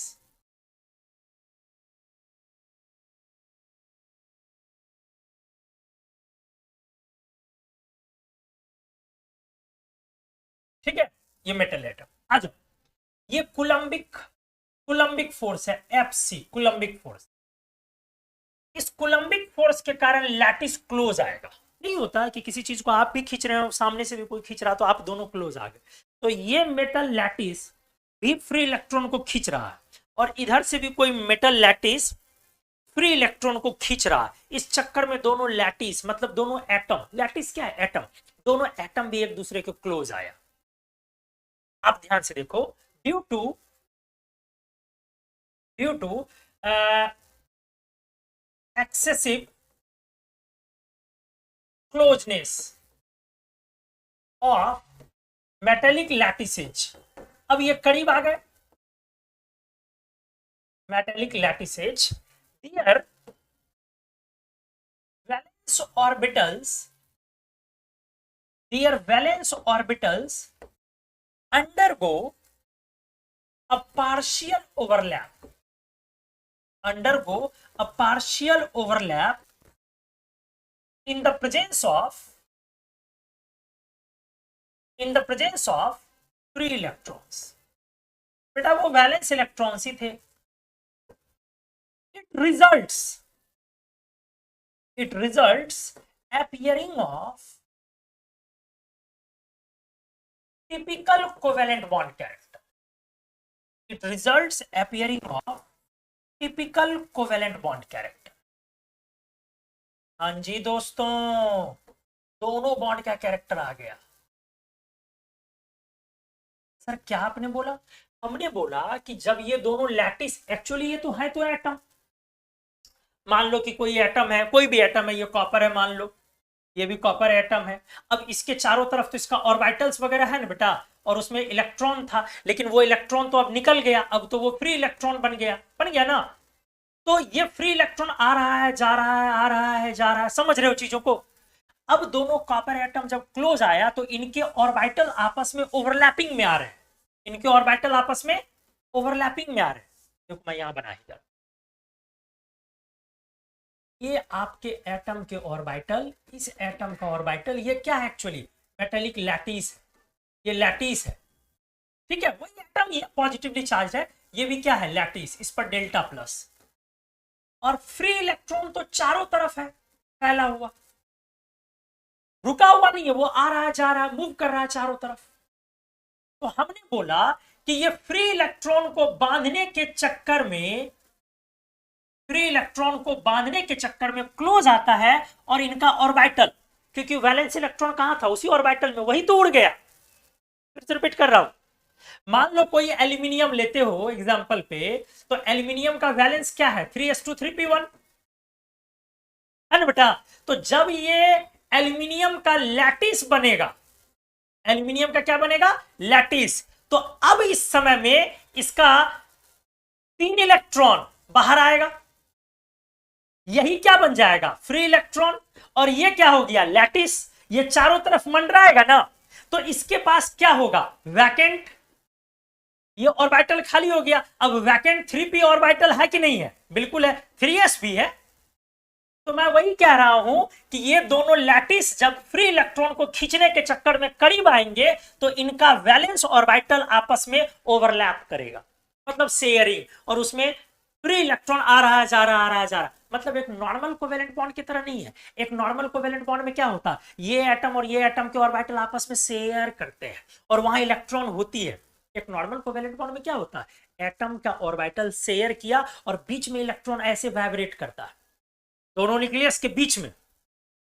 यहां पर क्या हो रहा है? बीच में वाइब्रेट नहीं कर रहा। आपको समझ में आ रही होंगी चीजें? वो फ्री इलेक्ट्रॉन आ रहा जा रहा, और ये एटम का ऑर्बिटल यहीं पर शेयर किए हुए।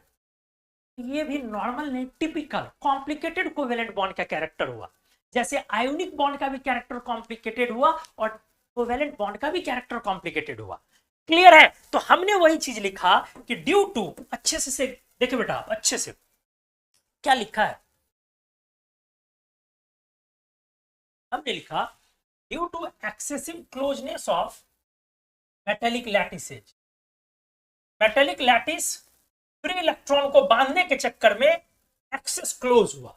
इसके कारण हमने लिखा कि उनके वैलेंस ऑर्बिटल्स एक पार्शियल ओवरलैप में जाते हैं, और इसके वजह से, हाँ, in the presence of free electron, ऐसा नहीं कि वो खाली ऑर्बिटल है, लेकिन फ्री इलेक्ट्रॉन आ रहे हैं जा रहे हैं उस बीच में। इसके वजह से एक थोड़ा सा टिपिकल कोवेलेंट बॉन्ड का कैरेक्टर वहां पर डेवलप हुआ।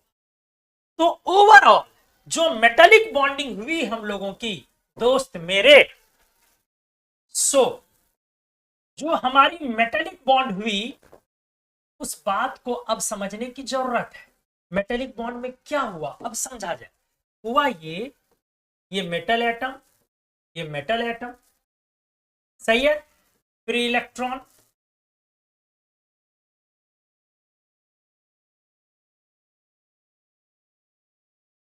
ये बांध रहा है, और ऑर्बिटल बीच में ओवरलैप किया, इससे ये, ध्यान से देखें, ध्यान से देखें, ये क्या बनाया? वेव किस चीज का? ये कोवेलेंट बॉन्ड का हमने डेंसिटी दिखाया। ये क्या दिखाया? कोवेलेंट बॉन्ड का इलेक्ट्रॉन डेंसिटी हमने वेव दिखाया। तो इस बीच में ये ओवरऑल मेटेलिक बॉन्ड है। इसमें कौन कौन सा है कैरेक्टर, कौन कौन सा कैरेक्टर है सर? इसमें पार्शियल आयोनिक बॉन्ड कैरेक्टर भी है, आयोनिक बॉन्ड कैरेक्टर भी है सर, इसमें पार्शियल कोवेलेंट बॉन्ड कैरेक्टर भी है सर, दोनों है। पार्शियल कोवेलेंट बॉन्ड कैरेक्टर भी है सर, दोनों है। पार्शियल कोवेलेंट बॉन्ड कैरेक्टर भी है। क्लियर हुआ भाई मेरे?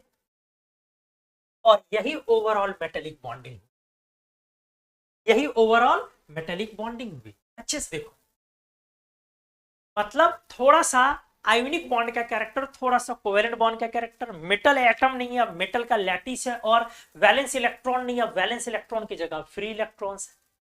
उम्मीद है आपको बड़ा मजेदार तरीके से अब ये समझ में आया। अब आ जाओ, अब इस प्रोसेस में आपका मेटेलिक लैटिस फिक्स है या मोबाइल है? सर क्या बोला आपने? मेटेलिक लैटिस मैंने पूछा, मेटेलिक लैटिस फिक्स है या मोबाइल है? सर लैटिस तो फिक्स है, लैटिस तो बड़े बड़े एटम्स है सर, वो फिक्स है।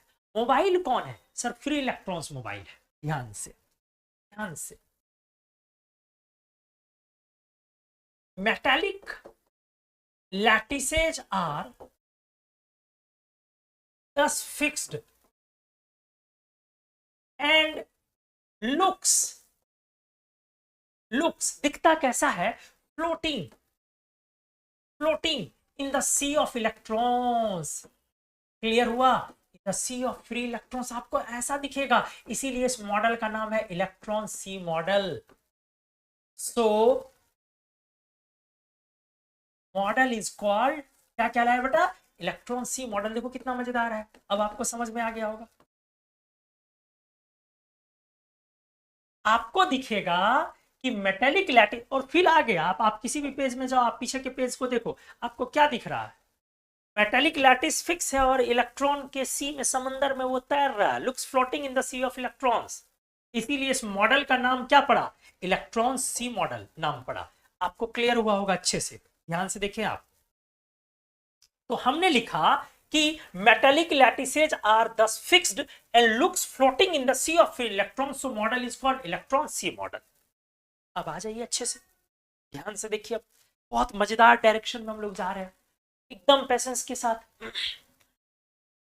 तो metallic bonding basically electron sea model कहता है कि मेटल को जब आप देख रहे हैं, किसी मेटल के टुकड़े को जब आप देख रहे हैं, इसके अंदर जो इनफाइनाइट नंबर ऑफ एटम्स है, तो एक्चुअली वो एटम्स आपस में जो बंधे हुए हैं मेटेलिक बॉन्ड से, उसमें कहानी क्या है? एटम्स के बीच में फ्री इलेक्ट्रॉन्स फ्लोट कर रहा है, रैंडमली मूव ऑन कर रहा है, डिलोकलाइज हो रहा है, उसी को सब बांधने के चक्कर में कुलम्बिक फोर्स लगा रहा है आयोनिक बॉन्ड का कैरेक्टर, और लैटिस क्लोज आया तो उनका ऑर्बिटल आपस में थोड़ा स्पेस में शेयर किया, ओवरलैप किया फ्री इलेक्ट्रॉन की मौजूदगी में, तो इससे थोड़ा सा कोवेलेंट बॉन्ड का कैरेक्टर। दोनों कैरेक्टर टिपिकल है, नॉर्मल नहीं है। Overall this model is called electron sea model और मेटेलिक बॉन्डिंग। चूंकि मेटेलिक लैटिस फिक्स है, इसीलिए जब आप किसी मेटल के अंदर घुसिए, मतलब उसको जूम कीजिए, उसके एटम्स के पोजीशन को जूम कीजिए, एटम को देखने की कोशिश कीजिए, आपको दिखेगा क्या? कुछ एटम्स मिलके एक स्ट्रक्चर तैयार कर, क्या बोला मैंने? कुछ आपको दिखेगा क्या? कुछ एटम्स मिलके आपस में एक स्ट्रक्चर तैयार करना, कुछ एटम्स मिलके आपस में एक स्ट्रक्चर तैयार करना, और वही स्ट्रक्चर बार बार रिपीट हो रहा। एक स्ट्रक्चर, कुछ स्ट्रक्चर यूनिक, मान लो एक क्यूब सा, एक आकृति, एक स्ट्रक्चर, एक शेप ले रहा है, कुछ एटम मिलके। क्यूब कितना एटम मिलके लेगा? ऑब्वियस है 8 एटम्स मिलके, कॉर्नर बना के 4 ऊपर 4 नीचे, 8 एटम्स मिलके मान लो ऐसा एक क्यूब तैयार किया। आपको दिखेगा फिर अगला 8 एटम्स मिलके ऐसे ही क्यूब बना रहा, फिर अगले 8 मिलके क्यूब बना रहे, और क्यूब के ऊपर क्यूब। बचपन में हम लोग कैसे खेलते हैं? बॉक्स के ऊपर बॉक्स, बॉक्स के दाएं बाएं ऊपर नीचे चारों तरफ बॉक्स। लगेगा कि ऐसे ही वो समअप होकर के पूरा ढेर बनाया और ये मेटल तैयार हो। वो चीज कहलाया एक फिक्स स्ट्रक्चर के कारण क्रिस्टल, और वो स्ट्रक्चर कहलाया क्रिस्टल स्ट्रक्चर। सर आपने क्या बोला? फिर रिपीट करो। मैंने बोला जब स्ट्रक्चर फिक्स हो जाए, और एटम्स मोबाइल ना हो, फिक्स पोजीशन पर हो, तो आप उसको क्रिस्टल बोलते हैं। क्या बोलते हैं? क्रिस्टल। जब एटम को आप हिला नहीं सकते हैं, मूव नहीं करवा सकते हैं, फिक्स पोजीशन ले ले, एक स्ट्रक्चर ले ले, तब आप क्रिस्टल वर्ड इस्तेमाल करते हैं। और जो स्ट्रक्चर रिपीटेड दिख रहा है वो क्रिस्टल स्ट्रक्चर होगा। ध्यान से, मैं अगले पेज में, बड़ा मजेदार, बहुत बढ़िया से समझना, अच्छे से आ जाओ। मैं फ्रेश पेज पे लिख रहा हूं, पेज नंबर 11, पेज नंबर 11 अच्छे से देखो, पेज नंबर 11। मैं बोल रहा हूं क्या, ठीक से देखो। Due to due to fixed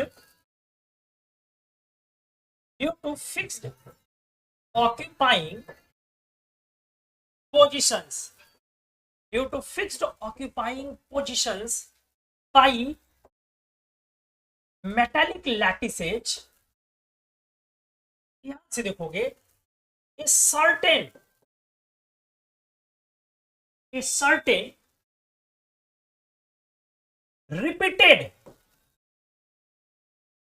unit structure is observed called crystal structure,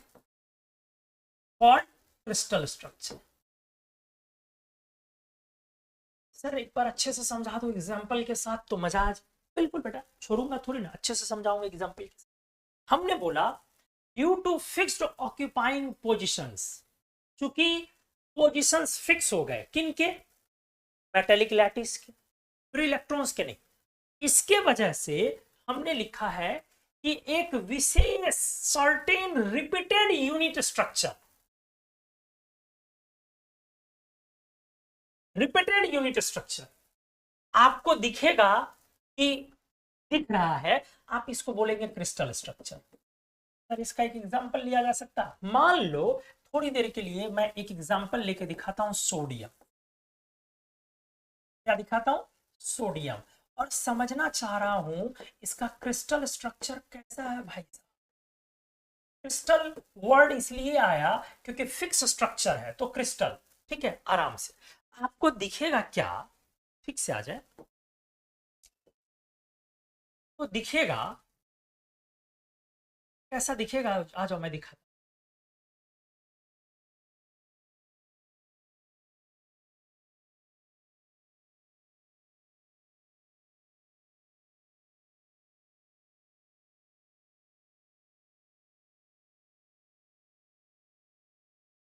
ये देखो,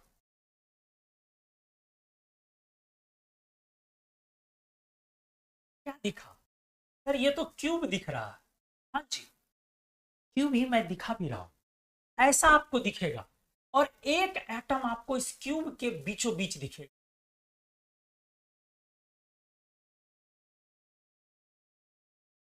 बीच में दिखेगा, मतलब उस क्यूबिक बॉडी के बीच में एक, तो लगता है ना कि थोड़ा सा और बीच में दिखाना चाहिए, कुछ ऐसा कि बीच वाली फीलिंग है।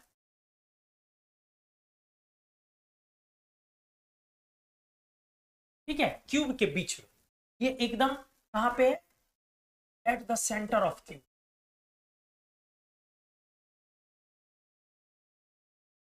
अच्छे से आपको ऐसा दिखेगा सोडियम के case.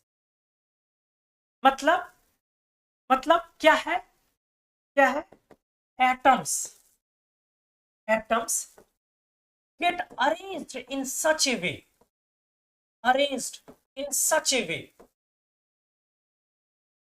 way that it looks like a cubic structure, like a cubic structure with with placement of an atom at the center। Clear है? तो इस स्ट्रक्चर को हम क्यूब भी नहीं कह सकते, प्योर क्यूब भी नहीं कह सकते हैं। तो इसका स्ट्रक्चर देयरफॉर क्या, इसका एक क्रिस्टल स्ट्रक्चर लिखाएगा, क्रिस्टल, और यही स्ट्रक्चर रिपीट होगा। क्या हम इस क्रिस्टल स्ट्रक्चर को क्यूबिक बोल दें? क्यूबिक नहीं बोल सकते क्योंकि सेंटर पे भी है, तो एक नाम हमने बनाया बॉडी सेंटर्ड क्यूबिक। ध्यान से देखें, क्या नाम हम लोगों ने बनाया बेटा? सर एक नाम हम लोगों ने बनाया बॉडी सेंटर्ड क्यूबिक। क्यूबिक है लेकिन एक बॉडी सेंटर्ड है उस क्यूब के बीच में, शॉर्ट में बीसीसी। ये एक नाम पर गया स्ट्रक्चर का। जैसे आप टेट्राहेड्रल बोलते हो, जैसे आप क्यूबिक बोलते हो, वैसे एक तरीके का स्ट्रक्चर डिफाइंड हुआ और इस स्ट्रक्चर का नाम पड़ा बॉडी सेंटर्ड क्यूबिक। अब अगर मैं बोलूं बेटा इसका मतलब क्या, आप बोलोगे कि सर देखिए इसका मतलब ये है कि आपकी जो ये क्यूब है, आपकी जो सर ये क्यूब है, इस क्यूब के दाएं क्यूब, बाएं क्यूब, आगे क्यूब, पीछे क्यूब, ऊपर क्यूब, हर जगह यहां पे हमारा सोडियम कहाँ है?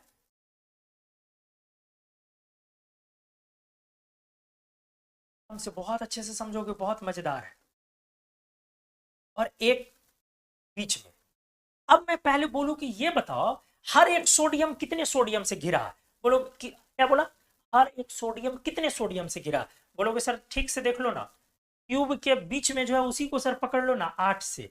1 2 3 4 5 6 6 7 8। क्लियर हुआ? क्लियर हुआ ना बेटा? 1 2 3 4 5 6 7 और 8, ये सेंटर वाले कितने से? 8 से। और इस क्यूब के दाहिने भी क्यूब, बाएं भी क्यूब, ऊपर भी क्यूब, नीचे भी क्यूब, आगे भी क्यूब, पीछे भी क्यूब। आप जो खेलते हो क्यूब से, मतलब जो लूडो वाली गोटी होती है, तो आप उस, होता ना बेटा, आप उस को इमेजिन करो कि उसके दाएं बाएं ऊपर नीचे आगे पीछे हर जगह आपने प्लेस किया और एक सेंटर। तो हमने इसीलिए बोला कि इस स्ट्रक्चर का एक नाम पड़ा बॉडी सेंटर्ड क्यूबिक, जहां पर हर सोडियम एटम कितने एटम से घिरे हुए? 8। ध्यान से देखोगे, आप लिखोगे क्या? White white white. आप लिखोगे each sodium atom is surrounded by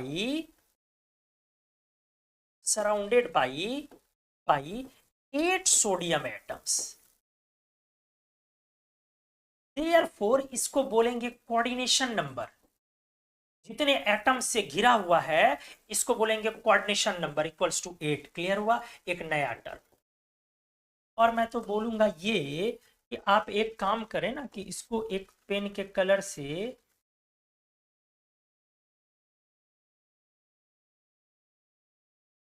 clear. चलो क्या किया हमने? हमने दिखाया कि इसका कोऑर्डिनेशन नंबर 8 है। तो अब दो टर्म आ गया। अगले पेज में आ रहा हूं, अच्छे से देखो। इस पेज में हमने क्या समझाया कि चूंकि लैटिस का पोजीशन फिक्स है, तो कुछ लैटिस को देखोगे कि आपस में अगर उनको मिलाया जाए, लाइन, कोई लाइन है नहीं बेटा, ये लाइन हमने ड्रॉ किया, ये तो फ्री इलेक्ट्रॉन्स में डूबा पड़ा है। ये तो चारों तरफ क्या है आपका? Free electrons. आप समझ रहे हो ना? ये तो चारों तरफ क्या है? Free electrons. ये ई है, वो तो फ्री इलेक्ट्रॉन्स में डूबा पड़ा है। वो तो हम लोगों ने एक लाइन जबरदस्ती का बना दिया, ड्रॉ किया, एक स्ट्रक्चर की फीलिंग लेने के लिए हम लोगों ने बनाया। ये तो फ्री इलेक्ट्रॉन्स में डूबा पड़ा। कुछ लैटिस, कुछ एटम को अगर आप देखोगे तो उनको अगर लाइन से ज्वाइन करोगे तो एक सर्टेन स्ट्रक्चर दिखेगा और लगेगा कि यही स्ट्रक्चर बार बार रिपीट हो रहा।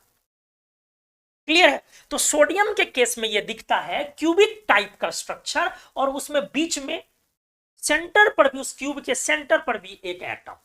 तो इस स्ट्रक्चर का नाम पड़ा क्यूबिक नहीं, बॉडी सेंटर्ड क्यूबिक, बीसीसी, और कोऑर्डिनेशन नंबर 8। तो अब मैं आपको समझा रहा हूं पेज नंबर 12 में, आराम से देखें क्या मैं समझा रहा हूं। इस तरह से जो आपका ये मेटल है, इसको अब आप मेटेलिक क्रिस्टल बोलोगे, मेटेलिक क्रिस्टल बोलोगे। इसमें दो टर्म है, एक टर्म क्रिस्टल स्ट्रक्चर और दूसरा टर्म कोऑर्डिनेशन नंबर। अच्छे से बताइए। अब दो टर्म बना, एक क्रिस्टल स्ट्रक्चर और एक कोऑर्डिनेशन नंबर। ठीक से देख लो। क्रिस्टल स्ट्रक्चर क्या हो गया? ये हर मेटल का अपना अपना बनाया हुआ एक स्ट्रक्चर होगा, जो अंदर में repeated unit structure, repeated unit structure, unit मतलब इकाई, एक यूनिट स्ट्रक्चर हमने पकड़ा जो बार बार रिपीट हो रहा, यूनिट स्ट्रक्चर। और ये क्या है, each metal atom is surrounded by, metal atom is surrounded by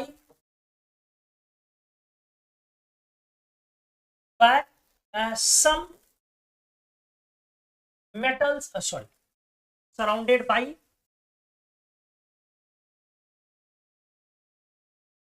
number लगाना भूल गया, वही तो मैं कह रहा हूं, सेंटेंस क्यों नहीं, क्या है ये, number of atoms which surround a specific atom, एक स्पेसिफिक एटम को नंबर ऑफ एटम्स जो सराउंड करता है, वही चीज क्या है, आपका कोऑर्डिनेशन नंबर। तो क्रिस्टल स्ट्रक्चर और कोऑर्डिनेशन नंबर, जैसे आपने अगर बोलना है तो बहुत तरह के क्रिस्टल स्ट्रक्चर हो सकते हैं। एक BCC, इसका फुल फॉर्म हो गया बॉडी सेंटर्ड क्यूबिक, अच्छे से सीखेंगे अब आप।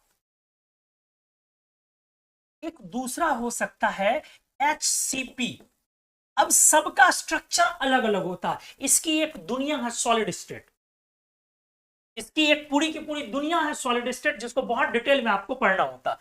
Hexagonal, hexagonal, H for hexagonal, close packed, C for close, P for packed, cubics, body centered cubic, hexagonal, close packed। और भी स्ट्रक्चर्स होते हैं जैसे CCP, cubic close packed, cubic close packed, clear है, cubic close packed। और भी structures हो सकते हैं, simply cubic, simply cubic structure, और भी स्ट्रक्चर, और इसको क्यूबिक बोलते हैं शॉर्ट में। और भी स्ट्रक्चर्स हो सकते हैं, tetragonal, tetragonal structure, rhombic, rhombohedral, rhombohedral, बहुत तरह के ये स्ट्रक्चर्स हो सकते हैं, ठीक है। रोम्बोहेड्रल, मोनोक्लिनिक, बहुत तरह के स्ट्रक्चर हो सकते हैं। तो क्रिस्टल स्ट्रक्चर की एक अपनी दुनिया है, और उसको समझना है अगर हर स्ट्रक्चर का और उसके कोऑर्डिनेशन नंबर को, तो उसके लिए डिटेल में हम लोग सॉलिड स्टेट पढ़ते हैं। हम लोग इनऑर्गेनिक में कैसे बच बुचा के निकलेंगे, देखो हम लोग इनऑर्गेनिक में फिलहाल निकलेंगे, आपसे मेटल पूछेगा और क्रिस्टल स्ट्रक्चर पूछेगा और कुछ कुछ का कोऑर्डिनेशन नंबर। जैसे एग्जांपल के तौर पे जब आप एल्कली मेटल में आ रहे हैं, तो सारे एल्कली मेटल्स का एक ही क्रिस्टल स्ट्रक्चर होता है, और वो है BCC। क्या बोला बेटा हमने, सारे एल्कली मेटल का एक ही क्रिस्टल स्ट्रक्चर होता है, एक ही तरीके से BCC, और कोऑर्डिनेशन नंबर 8। इसका बिल्कुल ये मतलब नहीं है कि दूसरे मेटल का भी BCC ही हो, और इसका यह भी मतलब नहीं है कि एक ग्रुप के सारे मेटल्स का, एक ग्रुप के सारे मेटल्स का एक ही तरह का स्ट्रक्चर हो, यह भी बिल्कुल मतलब नहीं। क्लियर है, आप अच्छे से सीखेंगे। हमने बोला कि इसका बिल्कुल यह मतलब नहीं है कि एक ग्रुप के सारे मेटल का एक ही स्ट्रक्चर हो, कभी कभी एक ग्रुप के अलग अलग एलिमेंट्स का डिफरेंट स्ट्रक्चर भी हो सकता है, और कभी कभी एक मेटल एटम का एक से ज्यादा स्ट्रक्चर भी हो सकता है। आप अभी फिलहाल इस पर दिमाग नहीं लगाएं अगर आपको पहले से नहीं पता है कि what is the differences between BCC, HCP, CCP, simply cubic, tetragonal, rhombohedral like structures. In structures के बीच व्हाट आर द डिफरेंसेस, इस पर अभी दिमाग नहीं लगा। अगर आपको पहले से नहीं पता, पहले से पता था तो इस पर दिमाग लगाना ऐसे भी नहीं है, और इसके कोऑर्डिनेशन नंबर क्या होंगे वो भी नहीं समझना आपको। हमने आपको सिर्फ सजेस्ट किया, क्योंकि सबसे सिंपल स्ट्रक्चर समझना था BCC, इसलिए हमने आपको BCC के थ्रू समझाया। अगर मैं दूसरे स्ट्रक्चर को समझाने जाऊं कैसा है अरेंजमेंट, कंप्लीट डिटेल, हल्का फुल्का तो बताऊंगा मैं, लेकिन डिटेल अगर मैं करूं तो सॉलिड स्टेट में पहुंच जाऊंगा। सॉलिड स्टेट में इसको क्लैरिटी के साथ आपको हर एक स्ट्रक्चर को फील कराया जाता है विद कोऑर्डिनेशन नंबर। तो आपको मैं उधर नहीं ले जा रहा हूं, मैं आपको बस ये बता रहा हूं बहुत तरह के क्रिस्टल स्ट्रक्चर्स होते हैं, जिनमें एक बीसीसी है, एक एचसीपी, एक सीसीपी, हाँ फुल फॉर्म पता होना चाहिए। H for hexagonal close packed, body centred cubic, cubic close packed, simply cubic, simply cubic diamond की तरह, डायमंड की तरह, tetragonal structure, rhombohedral structure, monoclinic structure, ये सब स्ट्रक्चर्स होते हैं। ठीक है, कैसे होते हैं वो सब धीरे धीरे आप जानेंगे, और फिजिकल जब तक नहीं पढ़ेंगे आप सॉलिड स्टेट तब तक वो पूरा जान भी नहीं पाएंगे। सेकंड हमने बोला कि एक ग्रुप के मेटल्स का एक ही स्ट्रक्चर हो ये जरूरी नहीं है। ठीक है, हमने बोला एक ग्रुप के मेटल का एक से अधिक डिफरेंट स्ट्रक्चर भी हो सकता है, और किसी पर्टिकुलर मेटल का स्ट्रक्चर भी हो सकता है। सर आप क्या बोल रहे हो, उसको एक बार क्लियर करो। तो देखो मैं क्लियर करता हूं, पेज नंबर 30 मैंने बोला आपको, ध्यान से देखिए, मैंने बोला कि सर्टेन metal having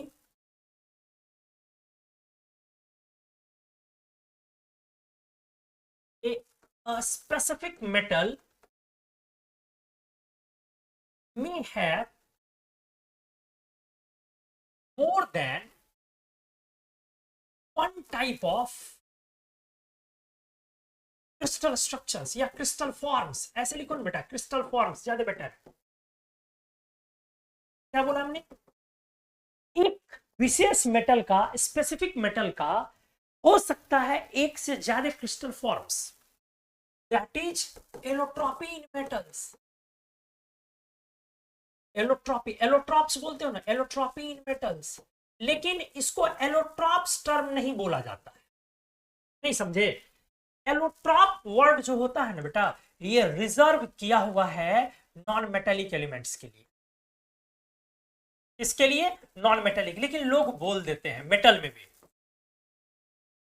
जैसे आप क्या बोलते हो, जैसे एग्जांपल में आप कार्बन लेते हो, तो कार्बन में क्या बोलते हो, सर कार्बन कई तरह के होते हैं, डायमंड होते हैं। अब डायमंड का स्ट्रक्चर क्यूबिक स्ट्रक्चर होता है, अभी जो आपने पढ़ा, हाँ जी, डायमंड का क्यूबिक स्ट्रक्चर होता है, क्यूब के फॉर्म का। जैसे ग्रेफाइट, तो ग्रेफाइट का स्ट्रक्चर कैसा होता है, हेक्सागोनल स्ट्रक्चर होता है, हेक्सागोनल सीट लाइक स्ट्रक्चर।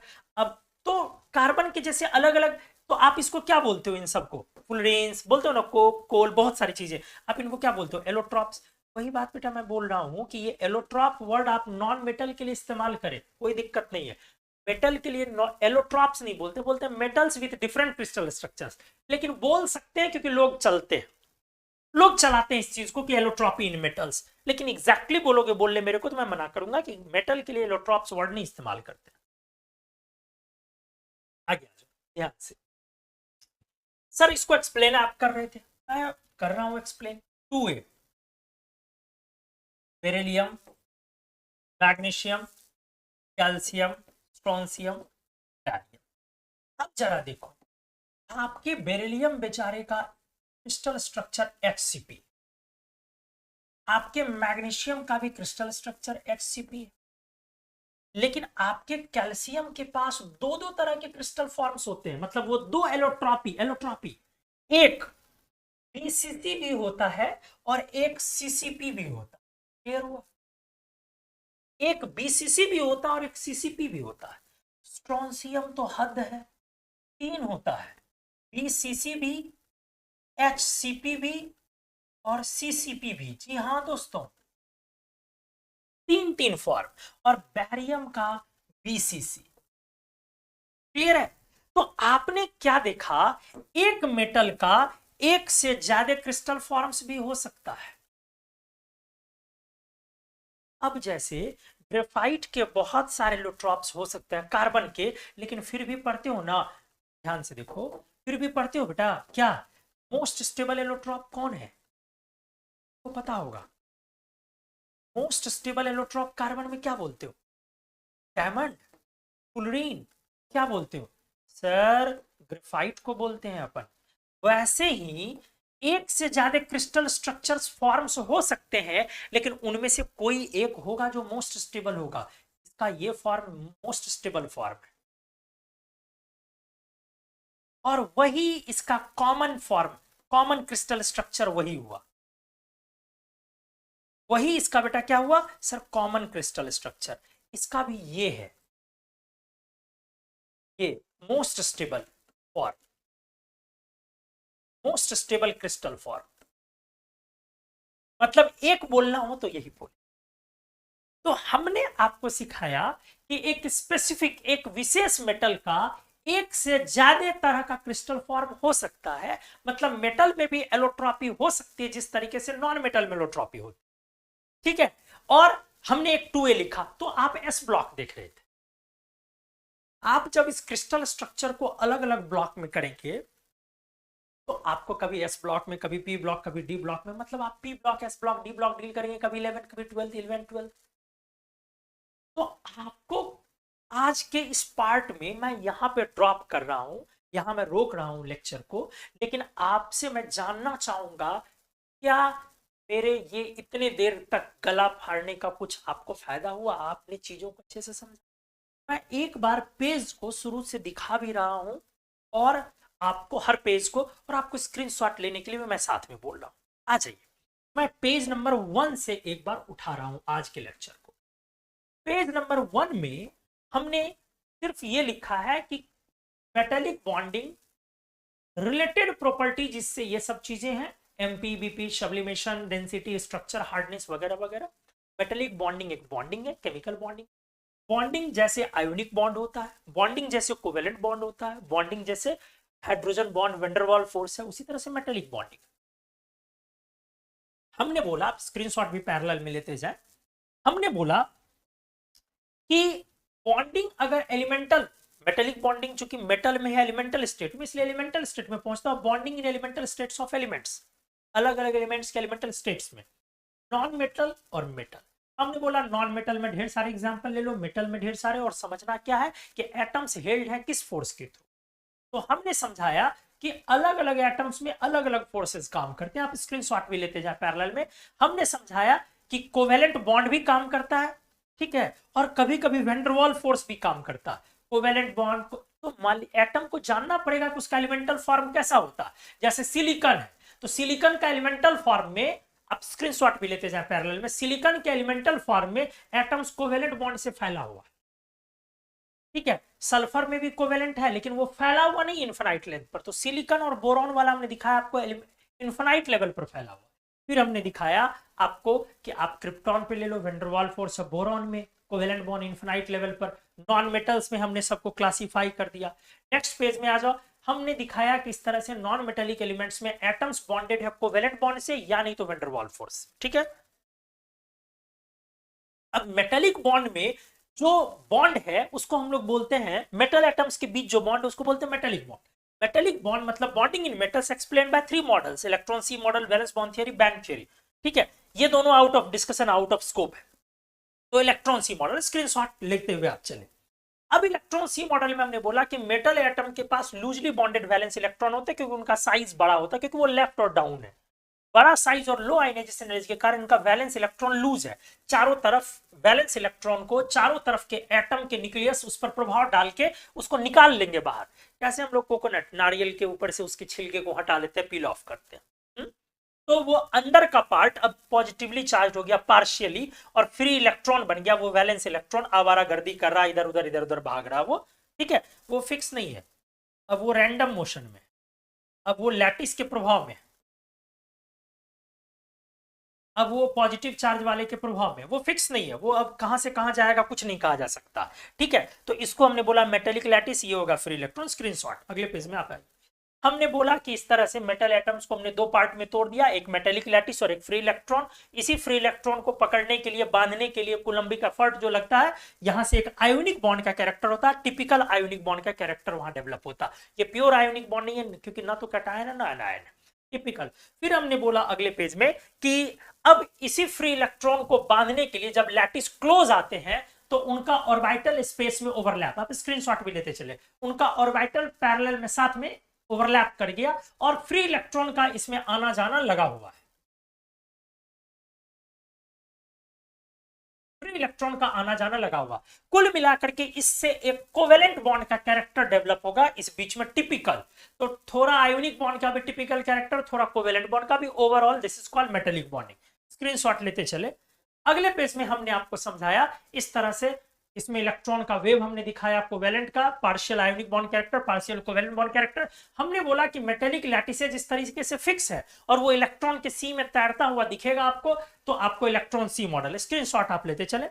हमने अगले पेज में लिखा कि चूंकि मेटल एटम्स का लैटिस का पोजीशन फिक्स हो गया, इसके फिक्स होने के कारण दिखेगा कुछ लैटिस मिल करके आपस में एक सर्टेन स्ट्रक्चर तैयार कर रहे हैं जिसको क्रिस्टल स्ट्रक्चर हम बोलते हैं, और आपको लगेगा कि वही स्ट्रक्चर बार बार रिपीट कर रहा है। सोडियम के केस में दिखेगा कि एक क्यूब का फॉर्मेशन हो रहा है और क्यूब के कॉर्नर्स पर एटम्स हैं और एक एटम बीच में ट्रैप किया हुआ सेंटर पे। तो हर एटम इस तरह से 8 एटम से घिरे हुए हैं, ठीक है। तो 8 एटम से जब घिरे हुए हैं तो हमने इसका एक कोऑर्डिनेशन नंबर लिखा, कितने एटम से घिरे हुए हैं वो कोऑर्डिनेशन नंबर 8, और स्ट्रक्चर बोला हमने body centred cubic BCC structure. Screenshot भी आप पैरेलल मिलते जाए। फिर हमने लिखा कि ये जो मेटेलिक क्रिस्टल है, इस तरह से मेटेलिक क्रिस्टल, अब वो क्रिस्टल कहलाया। इसमें दो बातें हुई, एक क्रिस्टल स्ट्रक्चर और एक कोऑर्डिनेशन नंबर। क्रिस्टल स्ट्रक्चर बहुत तरह के हो सकते हैं, BCC, HCP, CCP, simply cubic. खास करके बीसीसी एक क्यूब का ही फॉर्म है, सीसीपी भी एक क्यूब का फॉर्म है, सिंपली क्यूबिक भी क्यूब का फॉर्म है, टेट्रागोनल भी क्यूब का फॉर्म है, लंबा हो जाता है, क्यूबाइड के टाइप का, और रोम्बोहेड्रल भी एक क्यूब का फॉर्म है। मतलब इसमें से मोस्टली क्यूब का फॉर्म है, सिर्फ एक छोड़ के किसको, हेक्सागोनल। हेक्सागोनल में हेक्सागोन्स आते हैं, ऊपर हेक्सागोन नीचे हेक्सागोन, तो हेक्सागोनल वाला एक छोड़ के बाकी सब क्यूब का ही टाइप है। तो बीसीसी में आपका हमने एल्कली मेटल्स को बताया कि सारे एल्कली मेटल का structure BCC with coordination number 8 होते हैं। फिर अगले पेज में हम जब आ रहे हैं, स्क्रीनशॉट भी आप लेते जाए। अगले पेज में हमने लिखा कि एक मेटल का हो सकता है एक से ज्यादा तरह का भी क्रिस्टल स्ट्रक्चर। जैसे 2A ग्रुप को अगर आप देखेंगे तो दो ऊपर का एचसीपी स्ट्रक्चर रखे हुए हैं, नीचे वाला एक बड़ा जी बीसीसी रखे हुए एल्कली मेटल की तरह, अब बीच वाला देख रहे हैं 2-3 तरह का स्ट्रक्चर। फिर भी इसमें कोई ना कोई एक स्ट्रक्चर होगा एलोट्रॉपी इन मेटल्स जो मोस्ट स्टेबल होगा। जैसे नॉन मेटल के जब ढेर सारे एलोट्रॉप्स होते हैं तो कोई ना कोई एलोट्रॉप होता है जो मोस्ट स्टेबल, जैसे फास्फोरस का white, red, black, blue, violet, scarlet red, ये सब क्या है आपका एलोट्रॉप है फास्फोरस का। वैसे ही तो उसमें से आप एक मोस्ट स्टेबल बोलते हो ब्लैक फास्फोरस। तो कार्बन के भी ढेर सारे मोस्ट स्टेबल एलोट्रॉप, ग्रेफाइट, उसी तरीके से इनके भी ढेर सारे एलोट्रॉपिक स्ट्रक्चर्स में से, क्रिस्टल फॉर्म्स में से कोई एक क्रिस्टल फॉर्म होगा जो मोस्ट स्टेबल होगा। तो हमारा यहां पर आपका पेज एंड होता है। आज के लेक्चर में हमने आपको क्रिस्टल, मेटल के क्रिस्टल और स्ट्रक्चर्स के बारे में बेसिक चीजें बताई। हमने काफी मेहनत किया, लेकिन ये मेहनत कितना सफल हुआ, आपको अच्छे से आपके दिल तक पहुंचा या नहीं, आपको बताना है। और ऐसे ही जुड़े रहें इनऑर्गेनिक केमिस्ट्री के साथ। बहुत संभावनाएं इनऑर्गेनिक केमिस्ट्री में आपके कंपटीशन के लिए, आपको कॉन्फिडेंस देगा, नंबर देगा। और इनऑर्गेनिक सीखना मजेदार चीज है, बहुत कम लोग सीख पाते हैं। तो दोस्तों ऐसे ही बने रहे हमारे साथ। अगले लेक्चर में इसका जो पार्ट 2 आएगा, उस पार्ट 2 में हम आपको करवाने वाले हैं क्रिस्टल स्ट्रक्चर्स के साथ खेल, और मेटल के प्रॉपर्टीज के बारे में हम आपसे बातें करें अगले लेक्चर में, इसके पार्ट 2 में। तो कैसा रहा आज का आपका मेटेलिक बॉन्ड का ये बेसिक स्ट्रक्चर प्रोडक्शन जानना चाहेंगे? मिलते हैं क्लास में, लेकिन आपके जवाब के साथ। Thank you so much.